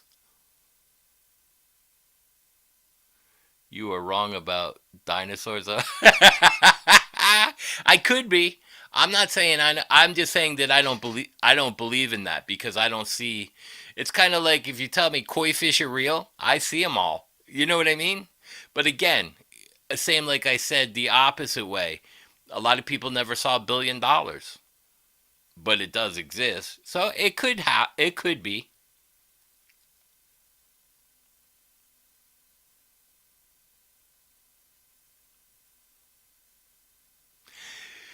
I don't know, man. Again, any given day, anyone could be. But like, if I've been at Walmart with, my wife with the kid in the car, and I've told the car to move, and when I get out, it's a gang, 5 kids in the car, and they look at me like I'm crazy. The first thing I do, the one guy had a fucking a sling on. I told him, unless you want to fucking lose the other arm, you're the first one I take out. And whoever I said, move the fucking car now because you don't want to piss me off. I said because in about a second, I'm gonna take that $100,000 Cadillac and fucking smash you. And I'm just gonna push you and trap you in a car. Then I'm gonna get my crowbar out. I'm gonna smash your front window and pull you out one by one. But I can go that way, you know.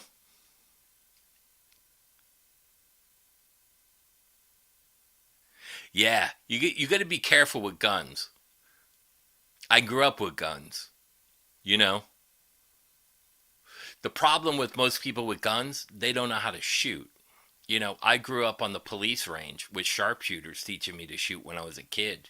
Because this was all when we first moved here, out here was all swamp. So we had alligators and we had rattlesnakes and pythons.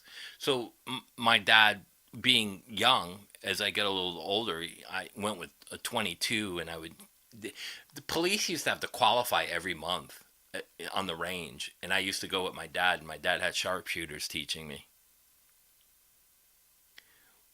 I haven't shot in a long time, but like that kind of stuff never leaves you.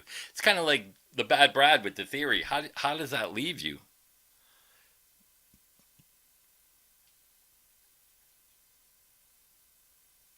You used to do that with friends with the rock salt. Man, that shit stings. I got shot in the ass with that too. I had jeans on though, so I did because if you get hit like on like bare skin with the rock salt, that'll get under your skin. But I got shot in the ass, but I had jeans on. I was on my dirt bike. So when I see this is the thing. My dad was like a redneck Armenian. We had 7 horses. I grew up on dirt bikes. You know what I mean? Like that's why when I hear people like Tom from Ohio talk about how country he is, I'm like, bro, I grew up in the dirty South, horses and fucking dirt bikes, bro. Listening to Chet Atkins and Bo Cyphus, I'm more country than you'll ever be, or blues. You know,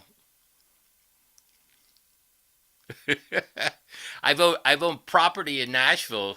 I sold it probably, I don't know, what's it been, 6 7 years, but I owned that since the '80s. He moved to Tennessee in '92.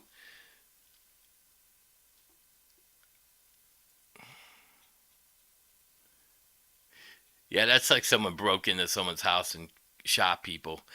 Dude, if you watch YouTube videos, you'll see a lot of shit happening. Stevie tells me, he's like, dude, is it bad down there? There's a lot of stuff. Hey, what's up, End? I didn't see you. He's like, there's always these police doing videos in Florida. He's like, there's a lot of crime there. I go, yeah, because there's probably 30 million people in Broward County alone. That's more than some states.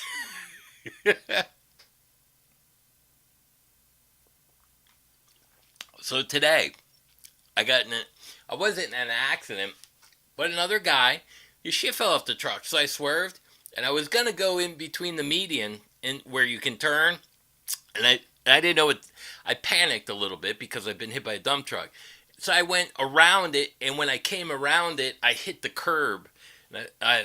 So it's $1,000 worth of damage to a car, but I didn't care because I didn't get hurt. You know what I mean? So I drove the car on fucking rims, the left side, the driver's side. So it needs an alignment, needs two rims, two tires, um, whatever.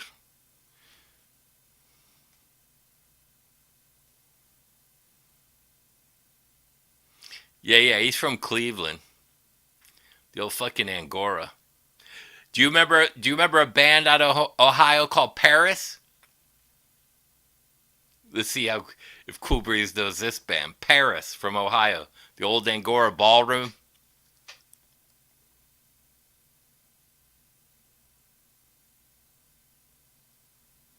Yeah, really? That sucks. The George Floyd thing with all those people getting scared. Yeah.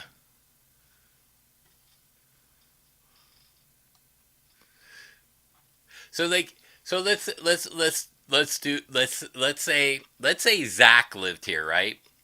And I saw 10 guys whipping his ass. Even though I can't stand him and I think he's a little fucking tool, I would probably step in to help him because 10 on 1 is not a fair fight. Even though I dislike him and I probably should let him get his ass kicked, but I would step in because that's how I am. Fair is fair. One or two, you're good. Not 10. The Ohio players. Yeah, Paris was an old rock band out of there. I used to do shows with them. They had a record. They did a record and stuff.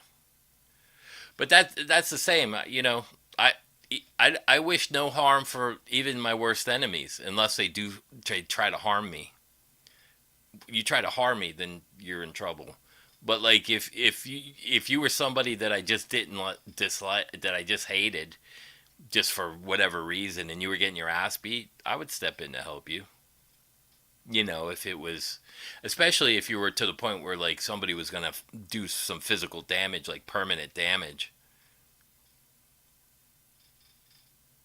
Oh yeah, those riots, the Rodney King stuff. You know what's funny is they left out a lot of that film.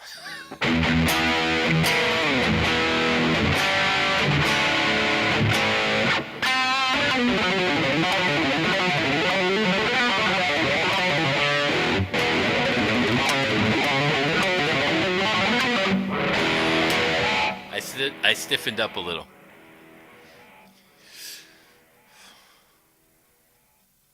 Yeah, I got no ill will against anybody. Just don't step in my personal space or try to harm me. Because like if you know what I mean, you can like you can even like even if you hated me, right? And you see me, you could get close. Like you can't get like you're gonna have to stay of arm's length away, but you could stand 5 feet from me and scream at me at the top of your lungs. just don't touch me because I've already went through 5 different scenarios to, snap your neck. That's just how I am though. But you could say whatever you want. You could call me gay, you can call me this, you could say that, you could say my mom's a whore. I don't care. Just don't touch me and stay within arm's distance of me. But yeah, other than that. But I used to be when I was really young, I had never been in a fight. And then I got in a fight, and they kind of premeditated planned it, and we both went to the same school, and I was walking behind them a long way, and then they were waiting in a parking lot, but I didn't know they put a piece of iron behind the parking bump, and when I walked cutting through the parking lot to get to the school, he picked up the iron and came at me and whacked me across the ribs and then hit me in the head. It was like a number 5 rebar. I had a welt, blood. Didn't knock me out though. He fucked up because I got a hold of him. I broke his jaw and broke his nose, and then I choked him out. Which I actually had to sit him up because I knew when they broke his nose he was bleeding and I didn't want it to go in and have him choke. So I sat him up and woke him up, squeezed his throat back. I was probably, I don't know, 12, 13. That was my first fight. But once I got hit and the pain, I didn't feel the pain. I felt it later, like hours later. And my dad told me, he goes, you know what? You're going to end up in jail one day, maybe even prison. He said, you're just like me. He goes, you like the pain. I go, I don't like pain. It hurts, burns. He goes, nah. He goes, you'll understand later. Yeah, it kind of was. But I mean, back then, when you were a kid, like 1979, 78, you didn't think that way. Because I just went, after that happened, I went to school. And then the teachers freaked out because I said, oh, it just, and then they asked me what happened. Then they called my father. He came home from work, and that was, oh my goodness gracious. I had to tell him what happened. He's like, how did that happen? And when I told him about the rebar, he stood in front of their house and he had 2 guns out. He was going to kill the whole family. The police had to come and tell my dad to go home because they lived like 3 houses down. That was like a big thing. They moved. Within a week, they sold the house and moved. My dad was so fucking mad. That's when I actually started to fear my father. When I saw him in that kind of rage, there was no stopping him. He you would have had to call an army.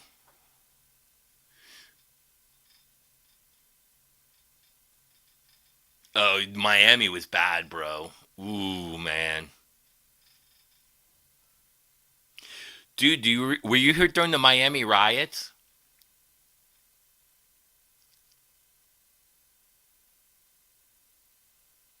Yeah, yeah, no worries, bro. It's my pleasure to show you guys. Even some of the stories. I mean, it has nothing to do with guitar, but in hindsight, you got to stop and think about, you know, okay, I got hit in the head with rebar. Is that why I do all this wacky stuff on guitar? I mean, you could, I don't know. You know what I mean? But the same thing is, I realized that, you know, it's up to you. Yeah, I'm 60, so like, it's just up to you what you want to do. I mean, do you react? How far do you go? It's the same thing with YouTube. Think about it. It's become almost that way, but flipped on the YouTube social media. These guys are like shilling the guitar. It's like the Wild West. It was kind of like that in the like 70s. It was a Wild West. Like Shredder, if he grew up in Miami, he knows it was the Wild West down here. It really was. I mean, Miami was a dangerous, dangerous place. unless it was like Coral Gables or Miami Beach. But even then, you know, there was a lot of stuff going on. You had the Miami River Rats and all the drugs coming in. This whole fucking city in Miami was built on cocaine, and you know what I mean. You got kicked out. Yeah. But it's crazy because like all those old days, stuff like that. And I don't I had already I studied martial art. I started studying martial arts around 12 or 13, so it was like right before that fight. But it was a dangerous place. This was a danger. You had a lot of people coming from a lot of different places. So my dad even said, and my dad said, this is a cesspool. It's a new area. A lot of criminals come to hide here because there's so many people he said Broward County alone. And we had probably 10 million people back then. He said, there's so many people here. It's hard to find anybody because it's oversaturated with people. So criminals come to Miami and Fort Lauderdale and West Palm to hide, which was weird. Now, but like even you see some of the immigrants coming from New York where they're breaking in. They tell you we live in we go to Florida to hide, and then we come up to New York and other places to rob them, and then we go back to Florida.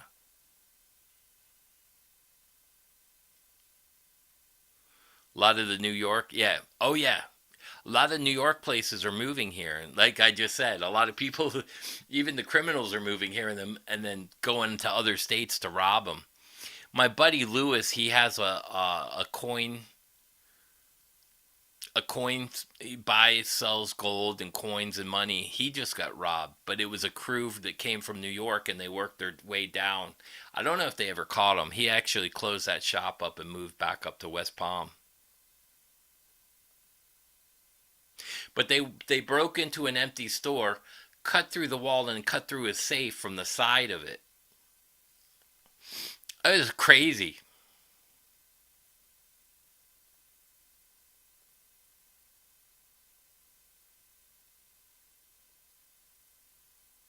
I will be mad. No, no. If you're doing builds and stuff, I don't have anything with Chinese guitars or anything. I have the problem. I don't even have a problem if you want to buy a Harley Benton. But what I'm saying is, don't expect it to be good like these guys are telling you. But if you've like what I have a problem with is that they're sending ringer guitars and these guys are getting paid and they're lying to everybody. You know what I mean? Like this is Indonesian. I don't have a problem with it. My Jackson's a Chinese guitar. I don't have a problem with it. It's all been licensed, and the reason why that Harley Benton doesn't want to get the license, which is like a 10% of the sale or whatever, is because they're built so bad and the Fireflies are built so bad it would never pass a fender inspection. So that's why the Fender Squires made in China are actually better, because Fender sends specific woods over there for them to use. They tell them specific fret material. You know what I mean? They're telling them what to use and how good the guitars got to be. Harley Benton is just a free for all in a shop. They're just like quick builds for whatever they can do. I don't have a problem with any of that. I think builds are cool. So like maybe some people are taking me the wrong way. I don't care if you whatever you do, but I'm saying that money wise, like if you want to invest or you're a beginner guitar player, for $300 you're better off getting like an Ibanez or something with some nice pickups on there with like a Floyd or something. That's decent quality that you could get your money back. Because a lot of times beginner guitar players end up quitting and then the guitars sit there. And so you don't want to spend $400, $300 for a Harley Benton, then you can't sell it. It's like a throwaway. You lost all your money. So you're better getting something like this. If you're an experienced player, like say medium, advanced, medium, and you're trying to do a build, I have nothing with those wrong, like guitar kits and stuff. Yeah, yeah. Yeah, and even if you sold it, dude, but you were honest about it and go, this is a build I did. You know what I mean? Where a lot of people lie about it.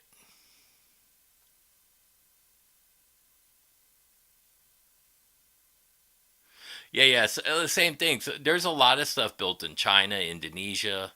Like PVs, the PV I got is built in. The PV doesn't even make USA's no more. That PV HP2 for 3 grand is a handmade luthier in the Czech Republic. I didn't know that. So I was like, damn. But it's unbelievable quality. I think that guitar is better than the PV Wolfgangs. You know what I mean? So it just depends. But if you're paying $3,000 for a guitar made out of the USA, it better be good. You know what I mean? It should have no quality issue whatsoever. Even a guitar that's like 500 and up, there should be no. And honestly, there should be no quality control of a guitar that's 120 and up. But if you start making quality control guitars for $120, it's almost impossible because it's got to go through rigorous testing and they got to level the frets, and then it becomes the money is going to go up. It's almost impossible to make $120, $150 guitar for that close. You know what I mean? It's like my Kramer. It's $160. It's made in China. It plays good, sounds good. Does it play as good as the PV? No, it's not even close.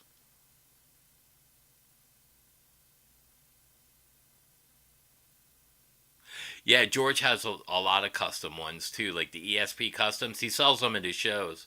They're like 3 grand, 4 grand. If you buy one, he gives you 5 minutes and he signs it. He'll talk to you for 5 minutes. Poor George. He has a tent set up and shows outside the bars. But again, I don't care. You know what I mean? That's his business.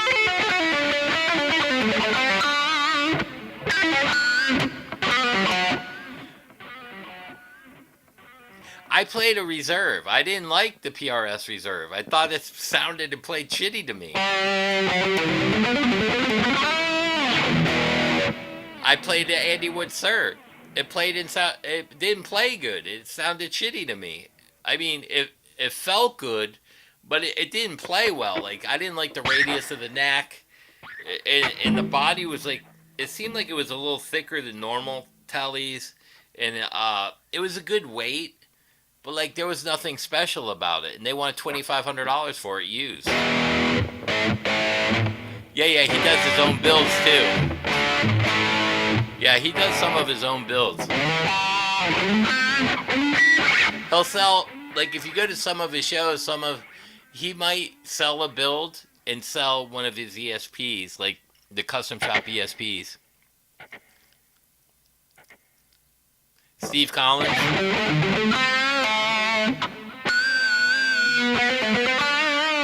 And I think next Sunday I'm gonna see Steve from Belltone Guitars. So he's gonna come here with some guitars.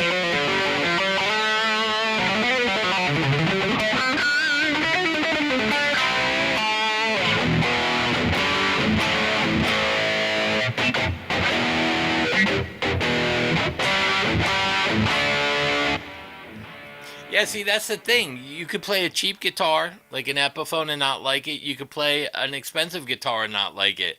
I've had days where I've gone in and played a Fender custom shop. I mean, the quality's not bad. I did something. I played it and I was just like, eh. And some days I play like some of the other PRSs that are $700, $800. I go, eh. It depends what kind of mood you're in. You know what I mean?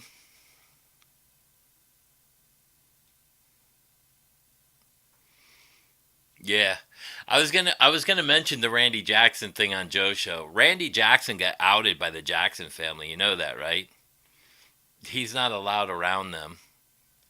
He tried to screw the whole family over. Randy's not a nice guy. Great bass player though.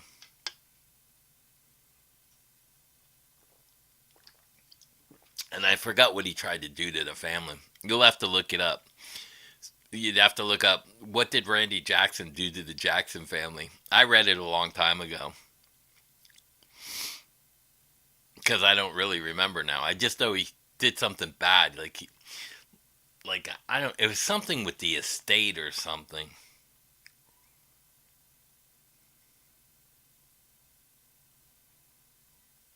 Yeah.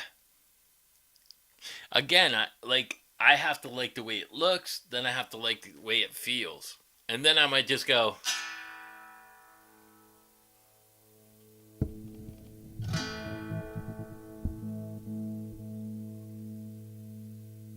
And then I might go. And then I'm like, okay, I'm good. Yeah, I always wanted a Firebird too. I never found one that I played that I like. I've probably played over my lifetime. Because that's a really cool shape. I just never found one that appealed to me as far as the way it played and the way it felt. You know, that's funny you say that because the Firebirds are cool as shit. I just never liked the feel of them or the sound of them, but they look so cool. Now, some of the Gibson Flying V's play really well and feel really good. Even the Epiphone, that Prophecy V, is really good with the Fishmans.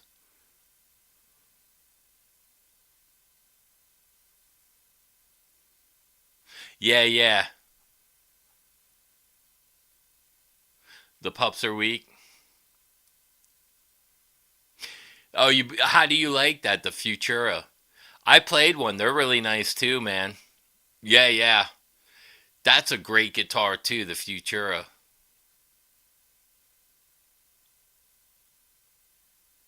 And those got great prices. You know what I mean?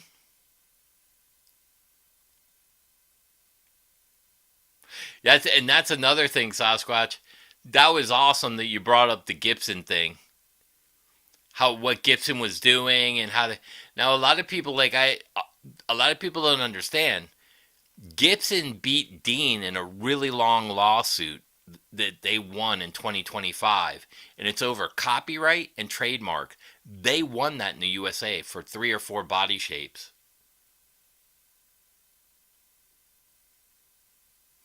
Oh, you're 6'5"?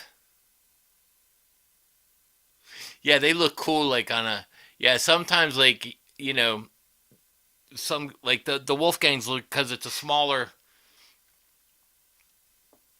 from head to toe, it's a smaller guitar so I like that HP, it's the same as a Wolfgang. They just like the Ibanez bodies are a little bit bigger than the Jacksons, I think. Let me see. Yeah, because they got a longer horn. So like I like the Ibanez for a bigger cuz I'm a bigger guy too. I'm around 6 foot. Yeah, yeah. Nobody wants because you know why they don't want to talk about the Gibson One trademark and copyright because it ruins their whole agenda for the Fender thing. And I keep telling people, it's not the lawsuit or the thing in Germany that got Fender going. It's because Gibson won over a long battle and won trademark and copyright on body shapes here in the United States in 2025. That's what set Fender off. I have a bucket head. I got a real one. I don't play it though. They're too much money. I put it away. Jazzmasters are cool too. I have a purple Jazzmaster. I forget the guy's name. Is it Joe Marquisite or something like that? It's like a purple one. It's like a purple speckle. Yeah, the Futura's got some nice pickups. I don't know what pickups they are, but they sound really good. Yeah, that's the thing, and they know if they start promoting the Gibson One, it ruins the whole Fender story. That's all it is. It's about ruining the story, so no one wants to talk about that. Yeah, yeah. So Thoman can actually win, but Fender can do a court ruling here with the FTC and say, listen, Gibson won body shape. They could go to court again and win against everybody, and I think they would because Gibson already won in a many year battle, And now that Gibson won, that sets the precedent. And now, because Gibson won over patent, they took patented bodies and they copyrighted them and trademarked them, which is huge because that couldn't be done. And now that it's done, it ruins the whole narrative.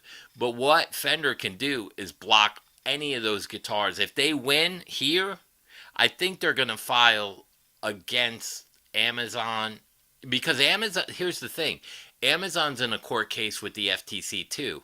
I don't know what it's for, but if it's for guitars, because Amazon sells a lot of Chinese stuff. So that would be something, another avenue to look down. What's up, Metal? Yeah, I love the Ibanez RGs, man.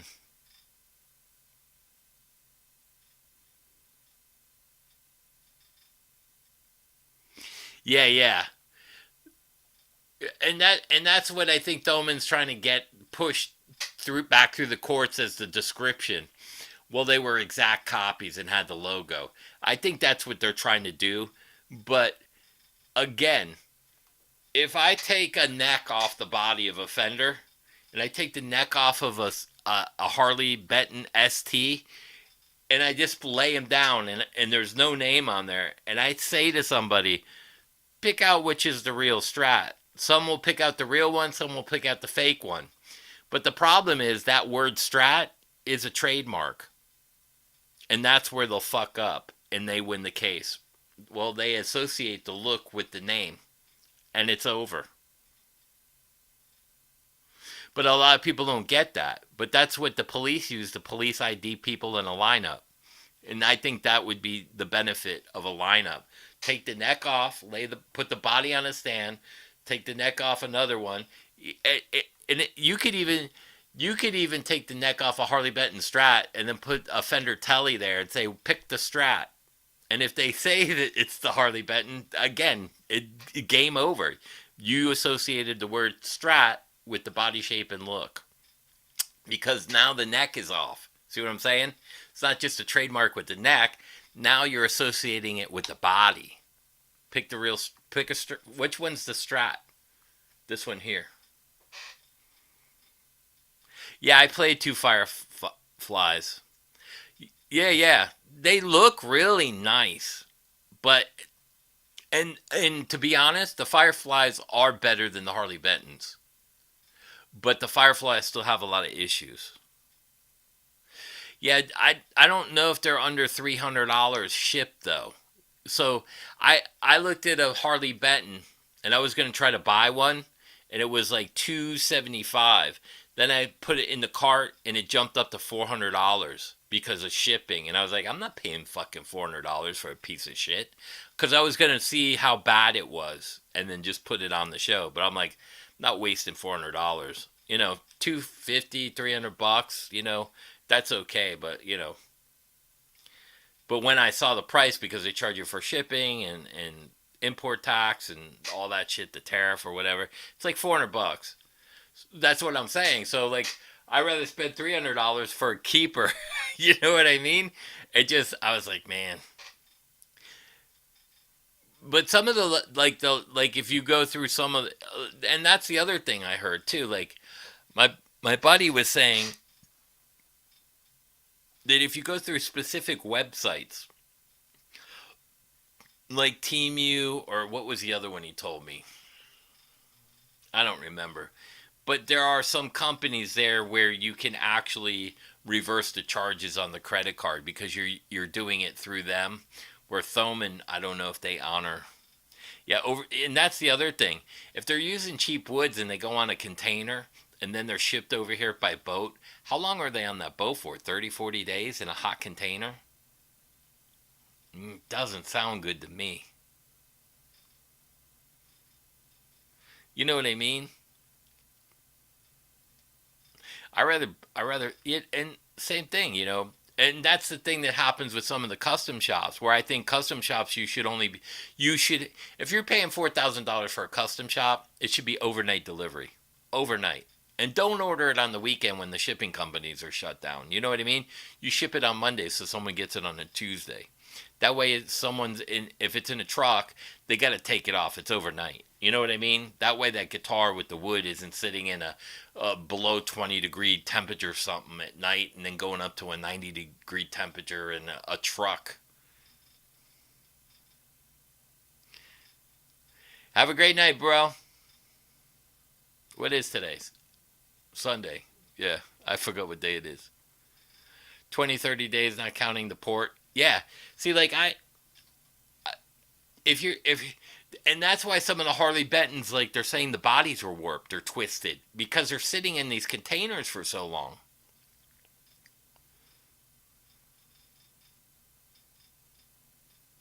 Yeah, yeah. Like I said, I'm keeping that vibes. That's one of the best fucking guitars for the money I ever bought. And again, like I said, they have a mandate quality control thing in China. So what that guitar is like 300 to 400 on reverb, or when they first came out at Guitar Center. I'm pretty sure that Fender has to give them certain woods or send them certain woods and certain products that they don't usually do.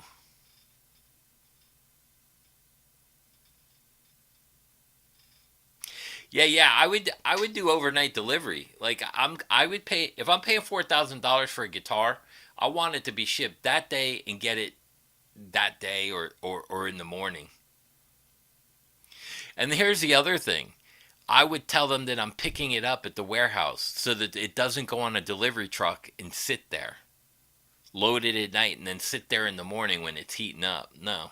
I want Yeah, yeah. That's the other thing, the salt air water, bro. You nailed that. Like their containers, they should make certain sealed kind of containers for certain goods, and they're not. You know, like you could make a climate controlled container with like solar panels on it and have those stacked on top so that the weight isn't. You know what I'm saying? There's all kinds of things they could do. Aging's an extra bucks.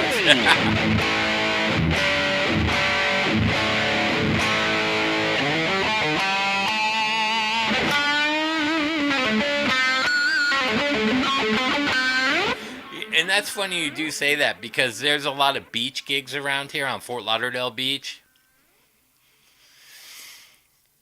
There's no way I'm bringing a tube amp there. No, ain't doing a tube amp on the beach with salty air water. No effing way. Do you know what that would do to a tube amp? That salt water, that in the air.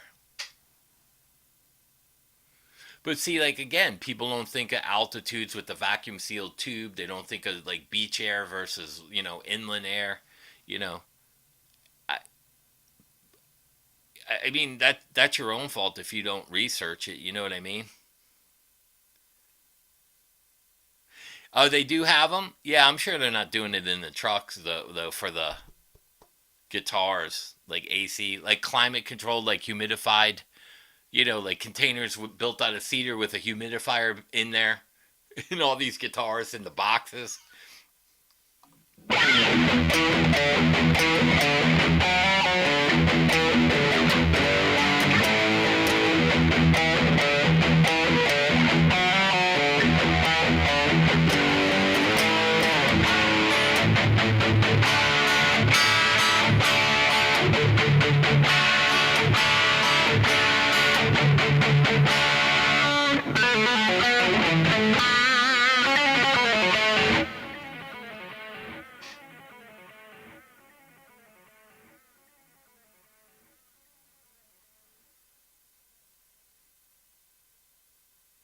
Oh, if you had to get if you would I play a guitar that you built? Yeah, of course I would.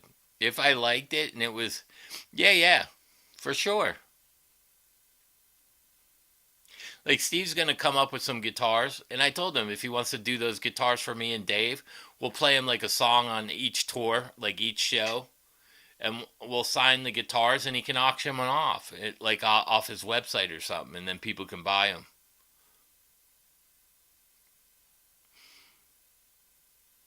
Yeah, if anyone built us guitars or basses, we'd take them out on the road and we sign them all. And I'd probably send it back. You know what I mean?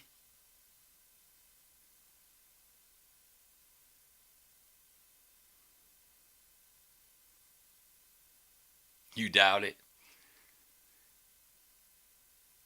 Yeah. And you want to? I'll tell you guys something funny too. My buddy CJ was the port crane operator. He was the manager.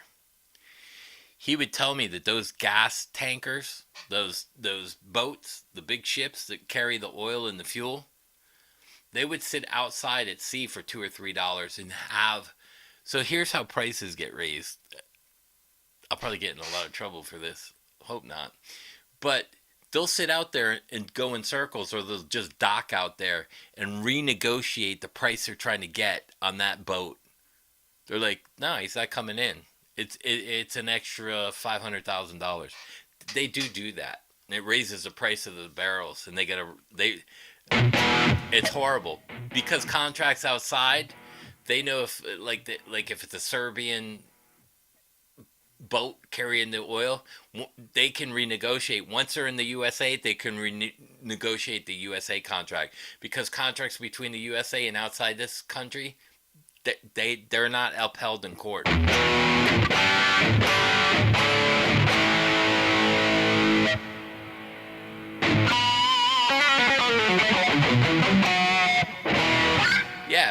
Yeah, Eggman. Send me pictures. It's jittboy@yahoo.com. I'll take a look at it.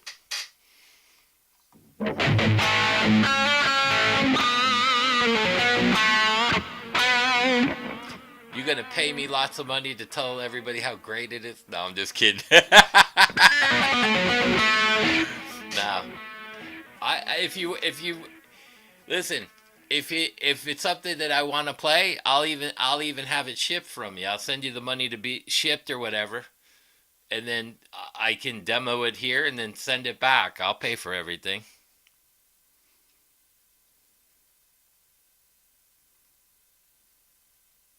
Yeah, I'd like to see it. Guitar companies, they need some new companies actually.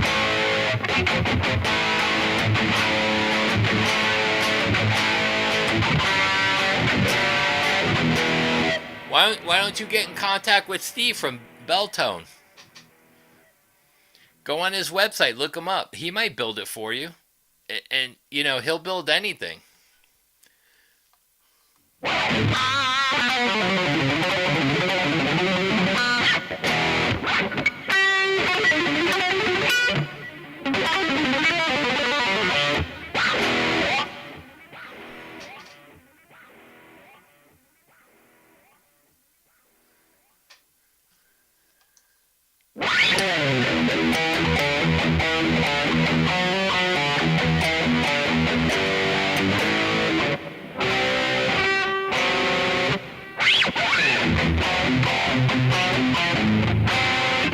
So let me show you how I wrote this one. E, right? E to D, which is the G. And then if you look at the C, so here's the root, here's the 7, which is your diminished note. Then I resolve back to the D, to the G. See how I planned that?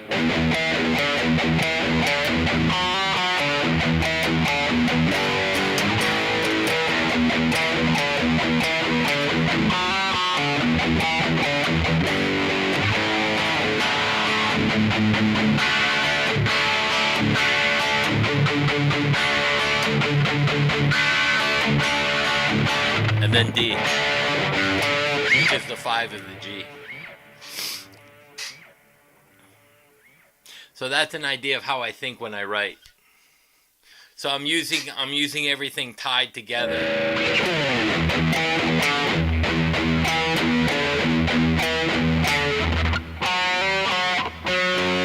Here's my F sharp.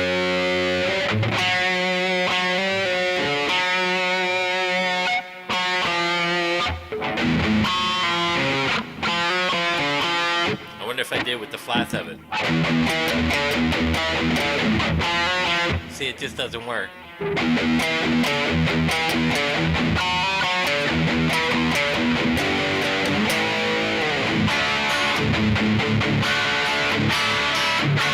And I lift this finger up, and the high E gets in there. But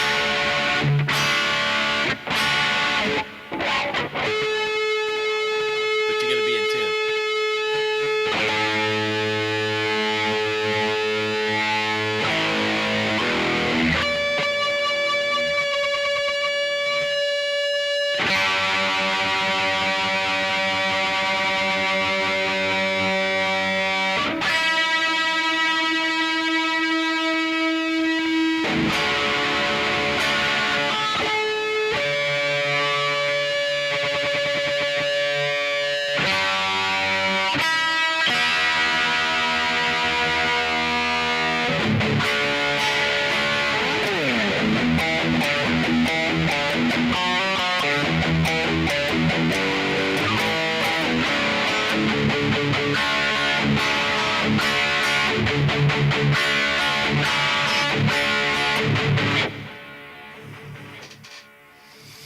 Play some Satriani. I don't remember any. I used to play Rubina.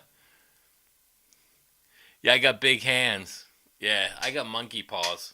So this is like this is 16 ounces. It looks like a 12-ounce can in my hand. I got big old monkey paws.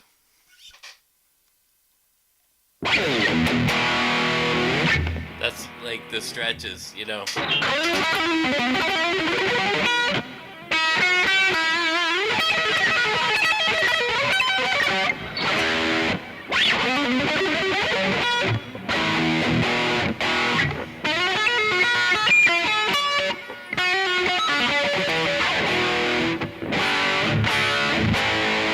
Yeah, Ibanez makes great guitars.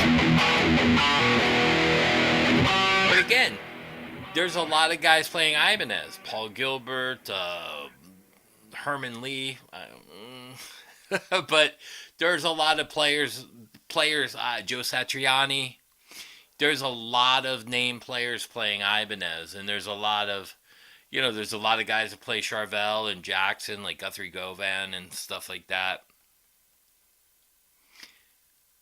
Yeah. So, Brad, who played with Shinedown, Brad Stewart, is now playing bass in Saliva. He's their bass player today. Click, click, boom.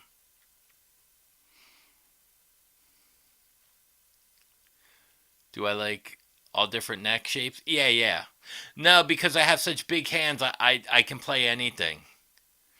So like thin necks are okay because the thing is my thumb comes off the back of the neck when I'm playing, so it's down here. So like, I don't know if I could show you guys, like if I'm shredding, kind of. What'd I do? I did something. I break my guitar cable? What did I do? Oh, I pulled it out. My bad. Hold on. I pulled it out of the Kemper. I was like, what did I do? There we go. I was like, man, piece of shit Ibanez. So let me see if I could do this. So you can see my hand. See my thumb? So now you can see how fast my fingers are, but you can see my thumb stays down under the neck. Even when I go, that's over the top. But then,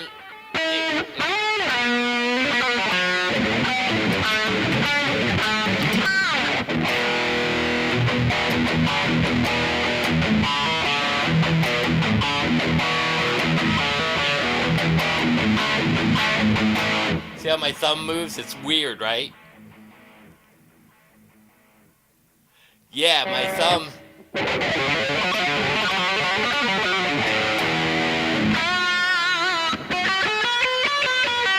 You'll see it change positions all the time. And see the bow in my hand? So my fingers are pointed down. It's more efficient. The flatter you play, Then you're hitting with the flat part. So you want to hit with your tips.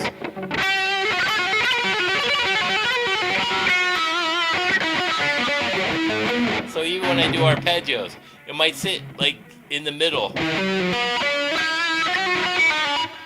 and then move up as I go lower. So as you go lower to the low strings, you have to. So my hands are constantly moving. Josie Scott's awesome, man. Yeah, so like a lot of people don't get to see my thumb, but that's probably the most crucial part. I use it as a guide. You know, like how you have a table saw and you have the guide to keep everything straight. That's kind of what this is. So if I put it here, it's more of a grip, and that's no good for me. I need to slide so it goes through smoothly. So that's like a guide. It's like a V, small V. That's why I have this weird bump on my thumb. See the bump? That's from keeping it here.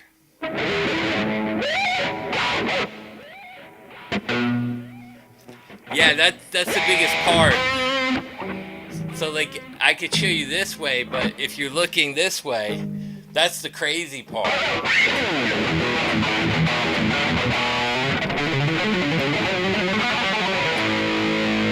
So then when I do the chord, I grab it.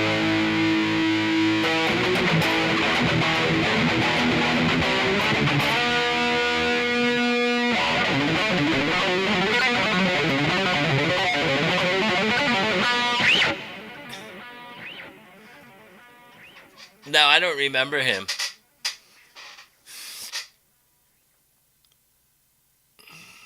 No, I don't have a preference. You know, set necks are okay. Les Pauls, you know, one.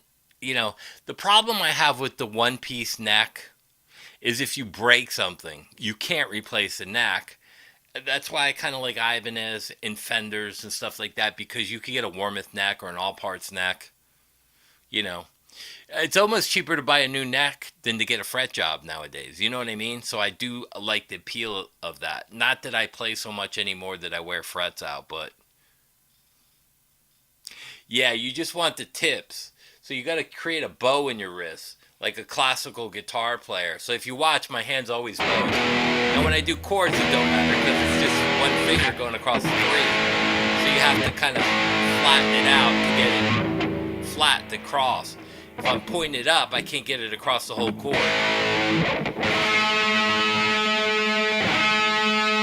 But again, a chord, power chord. So if I'm playing even Crazy Train, how I set my thumb is here.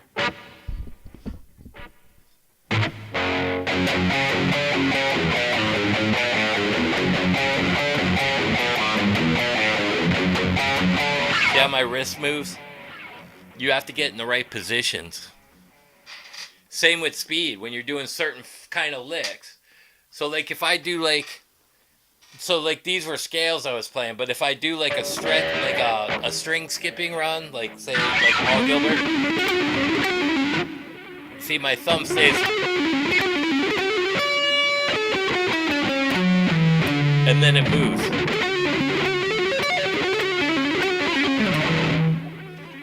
So my thumb is constantly moving.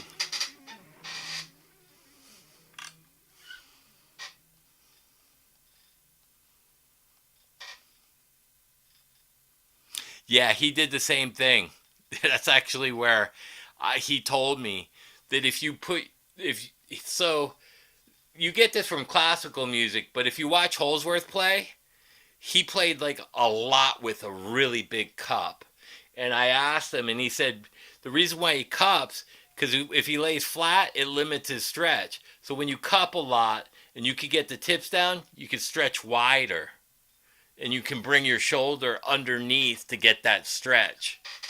Yeah, Holsworth showed me that. Absolutely.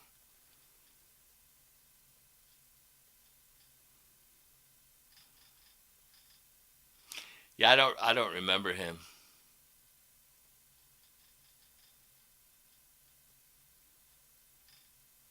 Holsworth was unbelievable, man.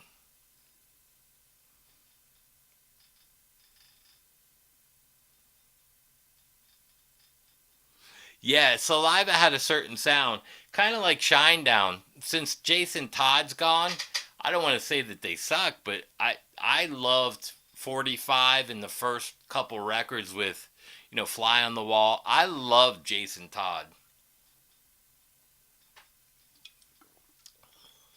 And I heard he's on the bottle now. I don't even know where he's at. And what was crazy is Jason Todd and Brad Stewart, the bass player and guitar player of Shinedown, left at the same time because of Brent. And they joined Brett Scallions. They played with Fuel for a while. Yeah, you're you constant, like everybody says that, oh, you got to play this way. Well, you do play with a flat wrist when you're trying to get across chords because you're using the whole part of your finger. But when you're soloing, you want your fingertips, you want to cup and point your fingers down. And the more you cup and throw your shoulder under, so you see guys that step on the monitor. They don't step on the monitor with the right foot, being using their left hand. They'll always step with the left foot, and the reason why, it's not to bring the guitar up, it's to drop the shoulder in there so they can get the shoulder underneath the guitar. That's what they're doing. They're not going to tell you that, but they're trying to get their shoulder underneath. So the left shoulder, if you watch Nuno and some of these guys when they're playing fast runs, they get their left shoulder down and under. It's a certain position to get that big stretch. Because if you're like this, you can only stretch here. But if I put my shoulder under, see what my hand does? It spreads out farther.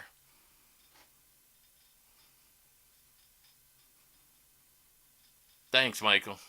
They're just like ideas. So a lot of guys like Holsworth would wear his guitar up, and the reason why is he could get his left shoulder under, and then look, that's why the guys wear the guitars up, because they could get that left shoulder under with the big cup.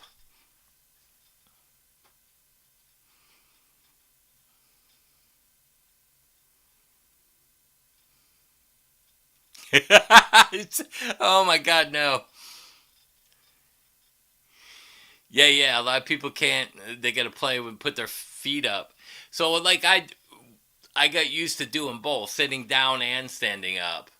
I don't wear my guitar super low. I wear it probably where it's like probably about here on me. So it's not super low, but it's like waist high.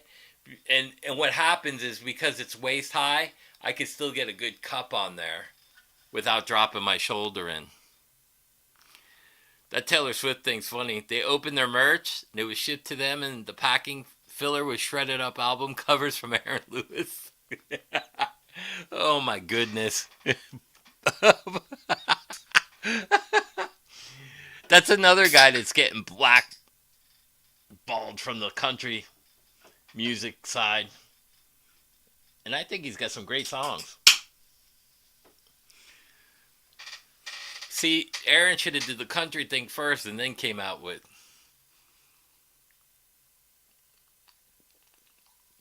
He did it backwards. Because if you did country first and then played metal, all they did was praise you and what a great, here's a country guy that's just tearing up the metal scene. But they don't want a metal guy tearing up the country scene. Oh no, you can't come in here, bro. But you see, like, even this kid, Justin Meyer, if you watch his old videos, he was all about... Now he's the pentatonic shred guy. Why? Because in Tennessee, there's a lot of rock guitar players coming in there.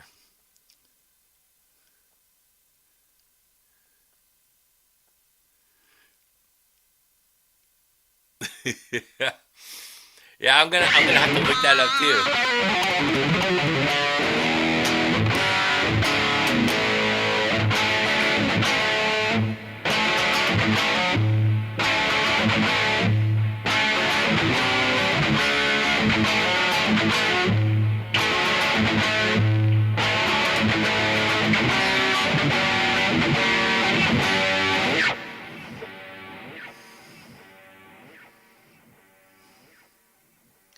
That's funny though, right?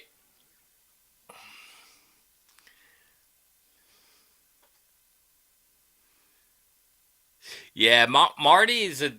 I got to play with him a lot. Now same thing with Marty. He was at GIT a lot. He was like kind of like a part-time student, and Becker really wasn't a student. He was studying the theory teachers, and he actually helped rewrite the curriculum. So Becker was there a lot too, and Becker and Marty were friends from high school. Is That's what they told me, and they had already formed the band Cacophony. I don't know if it was called that at the time, but then he met Paul. Paul came in a little after me at GIT. I think 86, 85 maybe, and then they all became friends. So I was actually there at GIT before any of them. I was there at 82 when I auditioned, and that's when I auditioned for Ozzy. And I didn't really attend GIT until like around 83. Cody.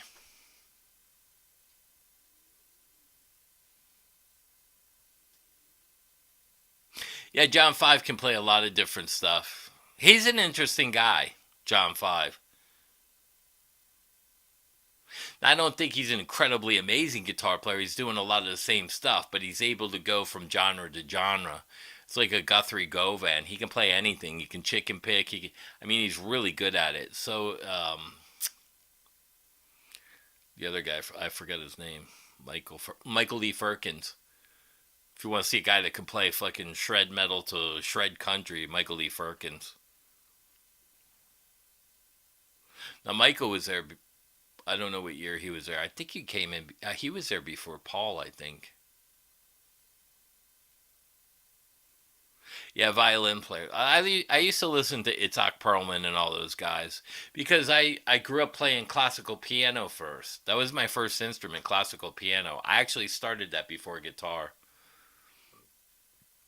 But it helped a lot because like, when you're playing the chord, it's three notes. So then you see the triad.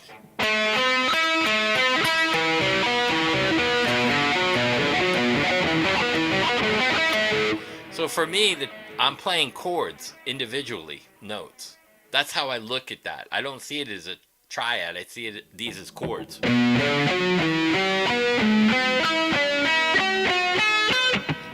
That's why it makes more sense to me like that. Maybe it's a weird way of thinking.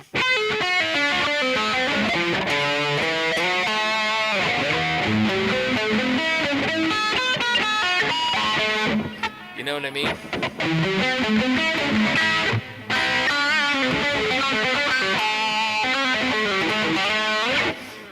Yeah, with Brad Gillis. So Robert Sarzo, Rudy Sarzo's brother, was actually going to be the guitar player. A lot of people don't know this story. Robert Sarzo was the shoe-in for Ozzy after Randy died. Sharon didn't like his look or something. I forget what happened. And then Mike Varney suggested me because I had the long blonde hair and I was tan. I had that California look because I was from Florida. And he said, this guy just auditioned to get in GIT. You should check him out. And they sent him my tape. And they were like, oh yeah, this kid's good. And then they said, how old is he? And they were like, he's 15. And they were like, are you out of your fucking mind? And they're like, listen, he looks like a man. So I flew back out there and I auditioned and I stayed out there for, a couple weeks. And I kept flying back and forth. Everything was paid for. And then, I auditioned with Ozzy a couple times. I got to play with Tommy Aldridge and Rudy Sarzo and stuff. And I didn't meet Robert then. That's how I knew Rudy. And then George was there as well. George had short hair. He looked like a geek. But he was having trouble. Like he could play like Crazy Train and stuff like that. It was like the stuff like Mr. Crawley more on the classical side that he was having issues with. Like George doesn't say, but he wasn't having trouble with like I don't know. It was like the more like the harder songs like Steal Away the Night and you know because it's like a weird way to play, and he wasn't used to that. When you're like, the crisscross stuff. But I was okay with the.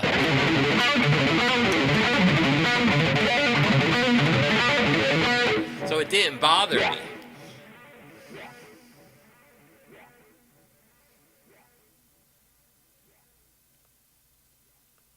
But like the funny part is you don't hear about the stories about Robert Sarzo was the actual shoe and guitar player. He fucking tore it up, and I'm friends with him today. Robert's a super nice guy. The Sarzo brothers grew up in Miami, but Robert's a hell of a guitar player. Yeah, I play drums. I have a drum set over there.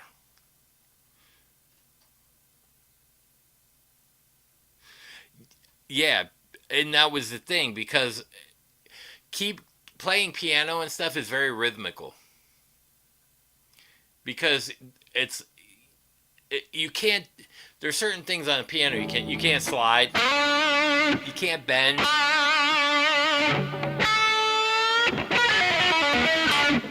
And playing pentatonics is weird on a piano. So it's more rhythmical, especially when you're playing. So that's how I got into playing drums was by playing with a lot of bands, and I would just sit behind the drums and I would just mess around. And after a while, I got pretty good at it, you know. And then, yeah, it's a big advantage. That's why I think Eddie had a big advantage when he played a lot of those riffs because he was very rhythmical. His timing was a little off here and there, but I mean, a lot of it was because of the way he played drums. It filtered into his rhythm playing, which made it really, really cool. But drums, playing different instruments, give you a better a knowledge of how things work together. Like when you get the hi hat closed, then you want to play staccato. If the hi hat's open, open chords. So there's like a bunch of rules that go with certain things like that. Yeah, black keys are pentatonic. Yeah, some of the notes, not all the notes.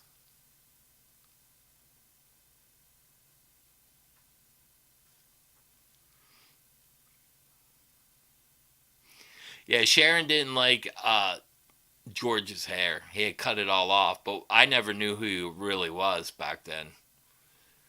He had like really short, and it was feathered, like brush back, feathered. Like he looked like he was still in high school because he had a young face. Like I was younger than him by probably, I don't know. I was 15. I'm gonna say he was 20. So he was 5 years older than me, maybe. But he looked younger than me because he had really short hair, and I was way taller than him. Because George only comes up to about here on me. Like, his top of his head is about my eyes. So I was a bigger guy, well, guy, but I looked like a man. Even my wife, when I came to the door to pick her up, she was 15, I was 18. 17? Yeah, I was 17. And I took her out and I came up in a car and her mom answered the door. And her mom was like down here and you're not going out with him. That's a fucking man. I was like, I'm only 17. No, no, no, no. You're 20 something. You ain't no 17. You're lying. Then she had called my dad. No, he's only 17. Yeah. He's 71 now. Damn, 11 years. So he was 20. Oh man, 26, 20, maybe 25. He was 10 years older than me. He looked younger than me. He still looks younger than me when we're standing next to each other. I still look older than him. It's his size. Small guys with like good skin, they look because they're tiny. They look more like on a kid side. They look younger. Like even though I look young for 60, when I stand next to George, he's like if George dyed his hair dark, he would look way younger.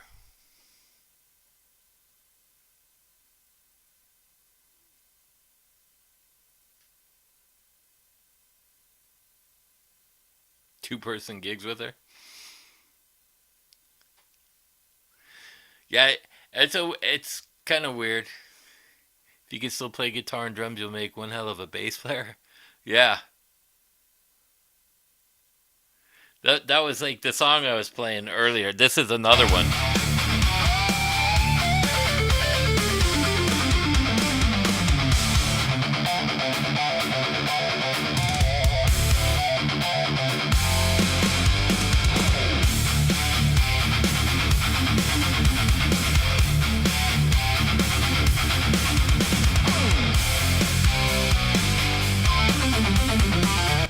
So that's this song. And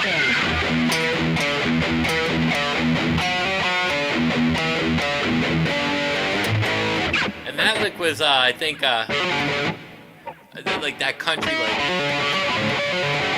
I do it with, so like, I cheat the country lick. I have to do it with my ring finger.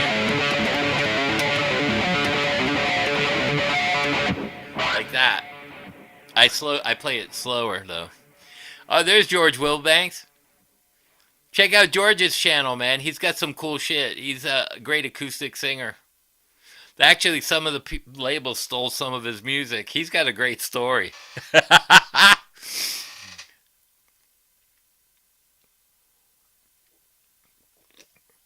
George Lynch could be your dad? Probably. He could probably be my dad. No.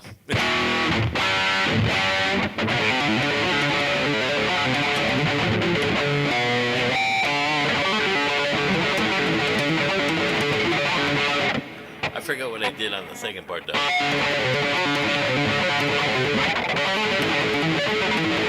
Did I do the same? I don't remember what I did on the second one. I gotta relearn them when we go out.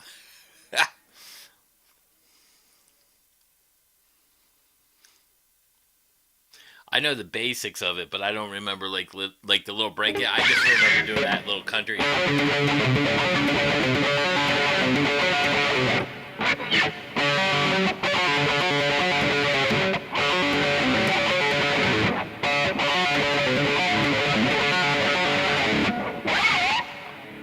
I can't remember.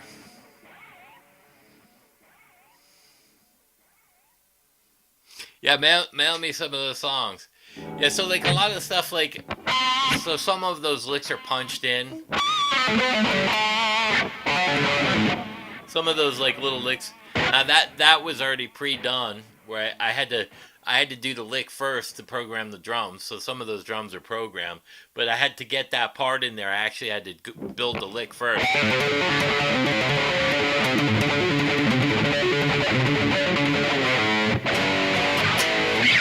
And then build off of that with the hits and stuff. Because I couldn't count out the drums for that, so I had to program the drums, because programming drums is harder than actually some of the playing parts, because like on the break stuff, it's the timing of your lick, so I had to build the lick first and then the drums around it to get it to fit. Did I do that in drop?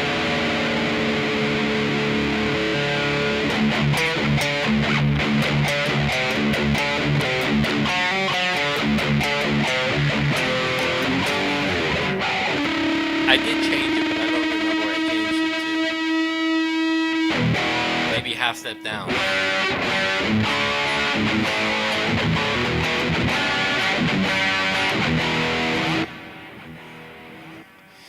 Reba? I like Reba.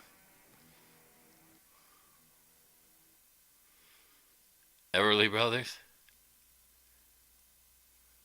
I use virtual drummers, and then I have Pro Tools, so I can copy paste and do certain things.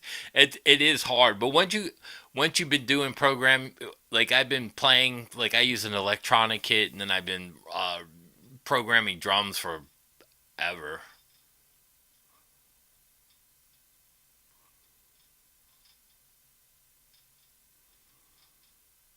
And I went to electronic kit because it was easier for me to record. I can plug out of the drum module into two channels in stereo, left and right, and have everything come out, and it helped with my mixing as well.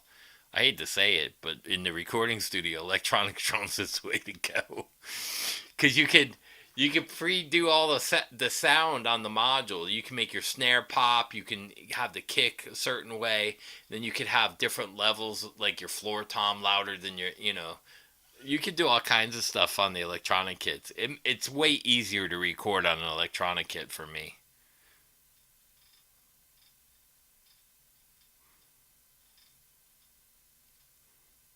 And there are times that I've even helped, like Brian, my old drummer. He couldn't play Mean Street, so I had to show him the rhythm on the hi hat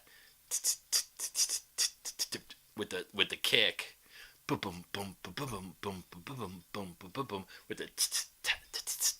I go, listen. You got to hear the hi hat with the kick. It's identical, but the way it's played different. He couldn't get that. For drummers, that's probably one of the hardest songs to play, Mean Street, because it's almost like a swing. Yeah, no making required. Hell yeah. So like if I brought Patrick in to record this, it would have taken me weeks. But yeah, programming drums sucks. I'm just really quick at it now. Kind of like how I am setting up this. Once I learned how to do it, I'm pretty quick at it. You know what I mean? I just had refused to bow down to YouTube and actually get a streaming service.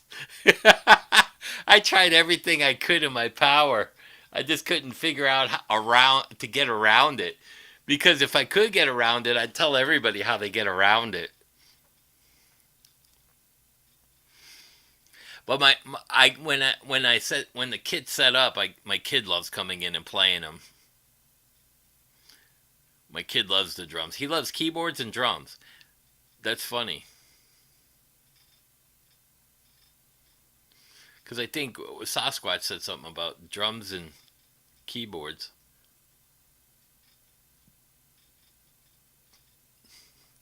Yeah, and so like even that lick, it's rhythmical, symmetrical. So there's a double note.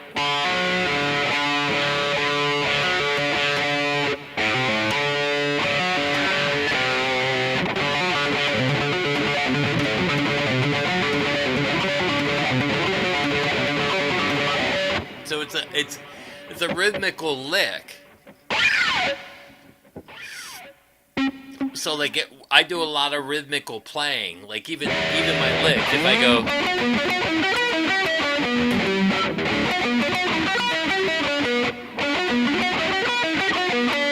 it's all rhythmical. Even like if it's the time, like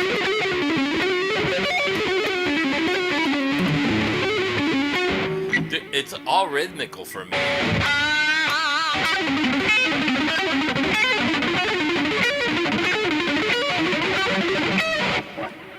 I play a lot of the shred stuff I do is rhythmical, or it's got a timing. I'm always counting like nines.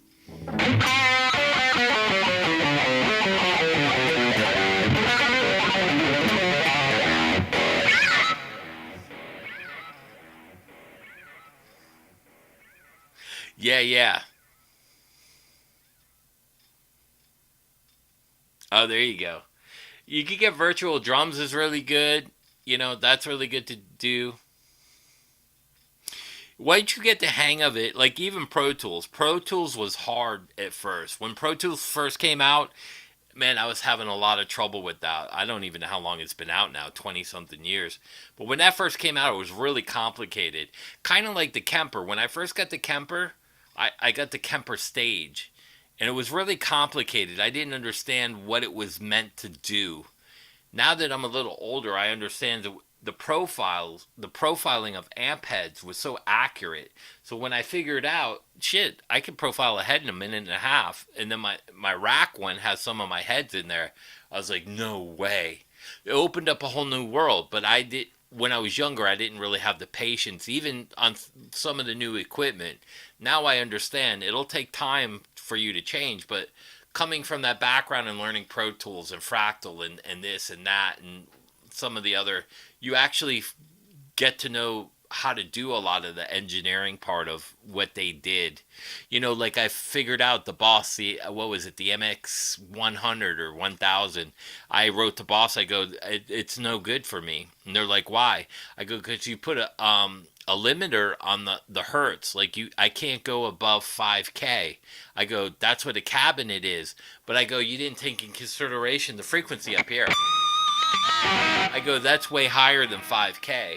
I said, so when I have a problem with the noise gate and I put that on and you're only allowing 5K through instead of 8, there's an issue. And they go, how did you figure that out? I go, well, I work with a lot of studio stuff and I know a lot about frequencies. So once and you've heard me talk about colors and frequencies and this and that. So then you start to realize some of the amp blocks have like a limiter on as far as the hertz, or the line 6 helix has got a compressed block on the amp. Yeah.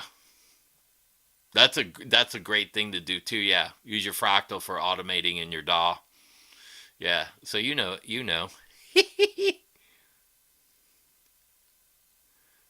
Yeah. Definitely email me.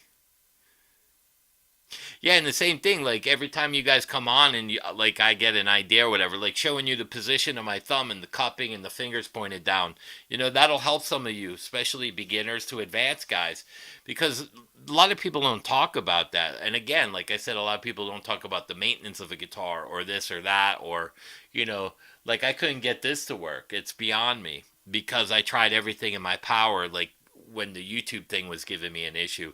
I'll try to fix it a bunch of times as much as I can, and then to the point where I know that if I continue, I'll get frustrated, and then it's not fun for me. So, but that's how it was in the beginning with all the computer technology and Pro Tools and this and that. Same with the iPhone. When the iPhone first came out, I was like, what the fuck?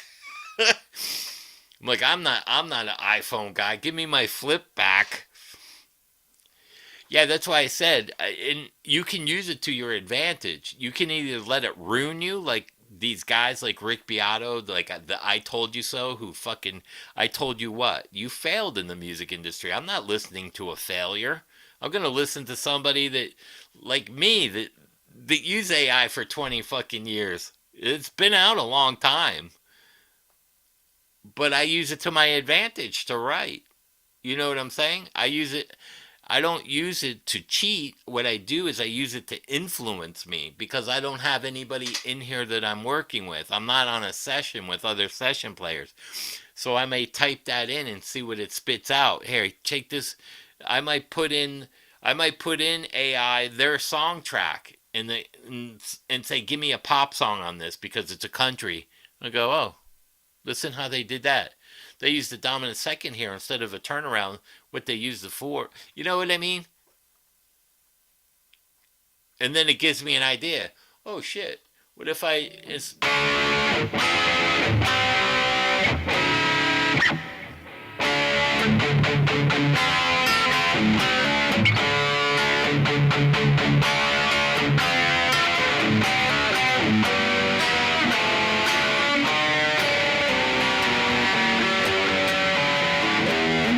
you start messing with stuff, and then you start to figure out, you start to learn from AI. Oh, wait a second, AI is actually taking this and they're playing. Why would they play?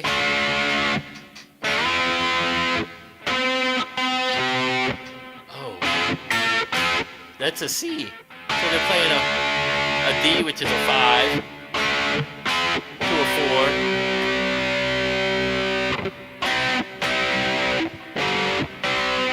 To a 4, to an A, and then you're like, oh, I get it. But what AI doesn't do is they don't put the tritones in they don't do that.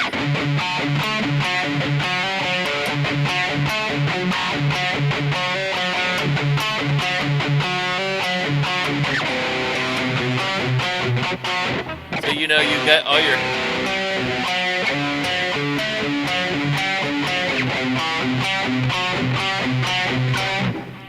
AI don't know how to do that. So you can use certain things to your advantage. There's still a lot of stuff AI doesn't know. It hasn't learned enough of it. There's not enough out there for it to learn like the Iron Maiden kind of stuff like that. You know where you're going.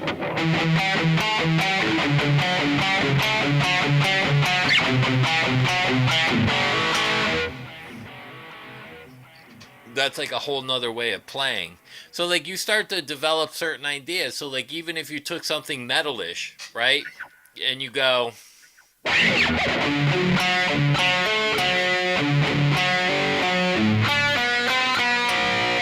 then you add more of a melody in there.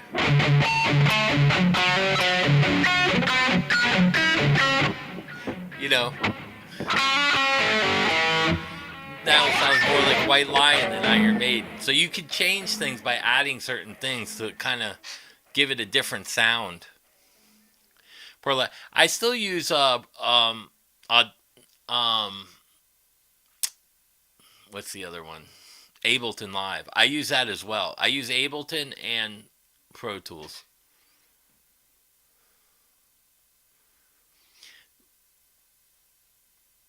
No, Rick Beato doesn't play guitar as good as me. Sorry, Zach. And see, there's Zach again.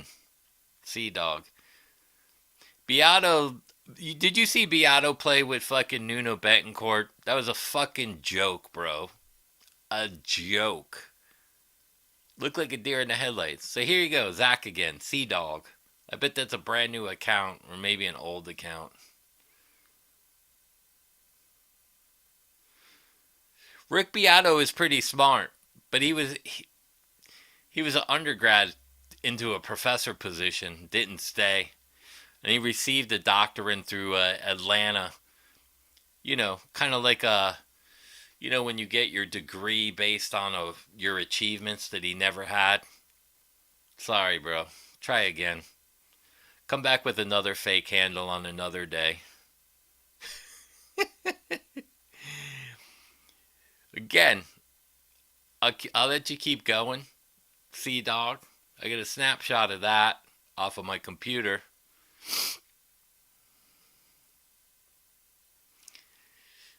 Just gonna build that up as a fucking Zach stalking charge. That's a felony, you know.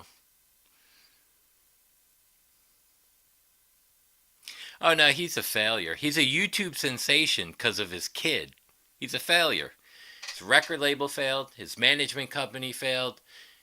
What did he do? What did Rick Beato actually do? Nothing. He had a viral video from a Facebook page of his son whistling Dixie to perfect time chords. But you know what's funny about that? All these musical fucking MIT, Berkeley, no vocalist anywhere, no opera, no one challenged his kid. Ain't that funny?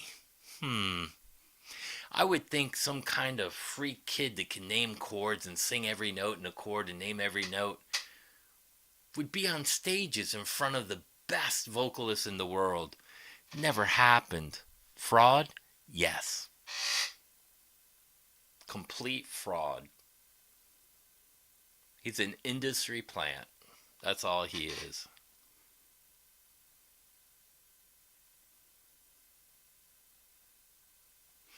You used the Boss gear for years? Yeah. And the funny thing is, I love the Boss gear. I really did love the Boss stuff. Boss makes some really great pedals too. The problem was like some of the cap blocks and amp blocks.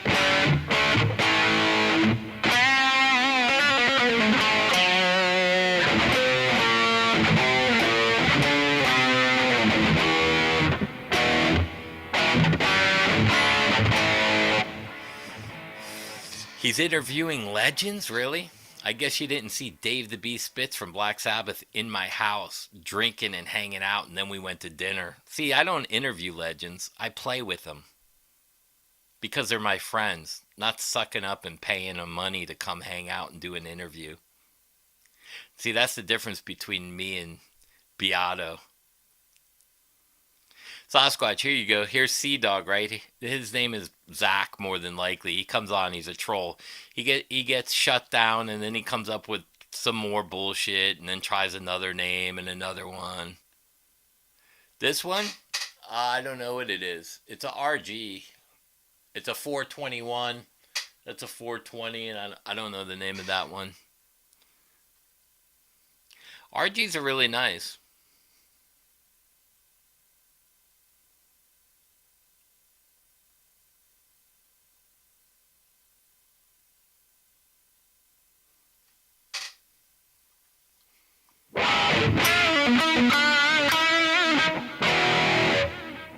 Rigby out. Fucking joke. Zach, you gotta know that everybody's tried to come and take me down. You're the last motherfucker that's gonna do that. Tom couldn't do it. Andy Wood couldn't do it. You're a fucking joke. Yeah, the hand position is critical to speed. Absolutely. Especially with thumb.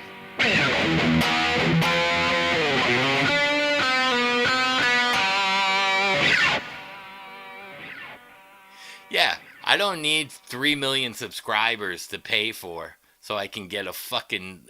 I play with Patrick. He's a legend. He played with Ingve for 16 years. Dave the Beast Spitz. I don't have to pay for these people. I go hang out with them whenever I fucking want. And this jackass is going to come on here and try that angle. Again, lame, weak. All you guys have seen me hanging out with the Beast. Do we look like I paid him money?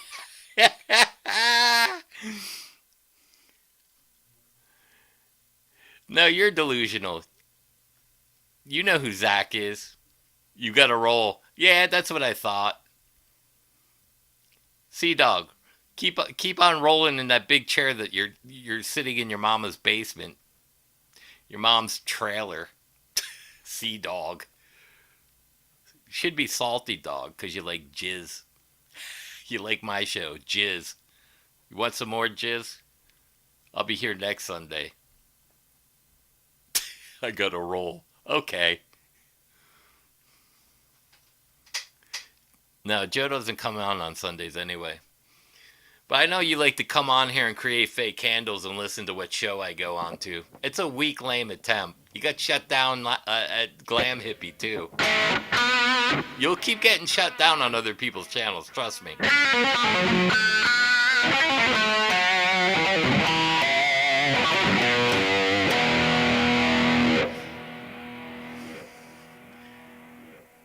My Jameson?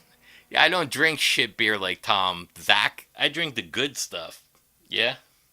The good stuff. The $30 a bottle fucking whiskey. Not fucking Pabst Blue Ribbon like you and your gay friends. You started a Beat It Beato? You should play Beat It.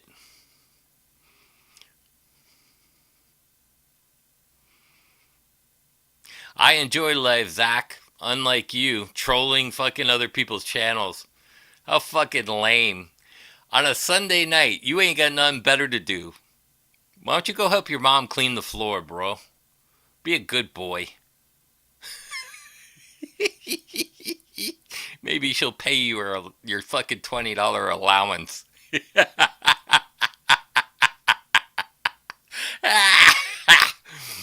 Oh, fuck. Another lame attempt by a lame-o. If Andy Woods didn't take me down and Tom Bukovac didn't take me down and Rick Beato shut the fuck up after I told him about that copyright shit and top music attorney put a disclaimer on after I fucking cornered her. Listen, you could try all you want, Zach. It's not ever going to work. You would be the last person on earth in front of God or hell that would take me down.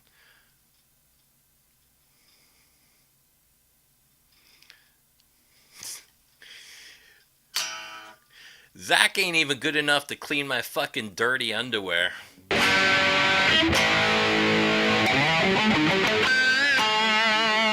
After I finish with his mom. Should I call you son now, Zach? You could be from my loins.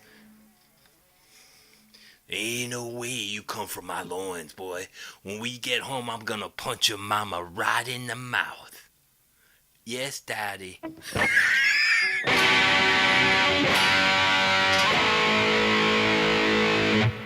How's that for a mic drop?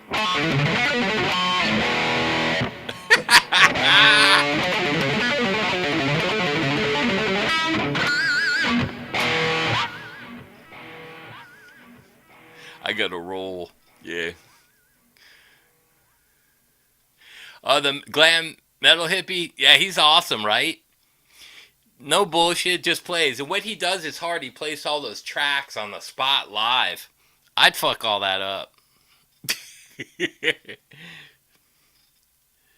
I would. I probably would. Oh, you just getting started? So that's one of the trolls. His name is Zach Roberts 94. If you go on his channel, he's got 70, 80 videos. And I think out of the 70 or 80, 5 might be about Voiju Gus. And then the other 70 or 60 are about me.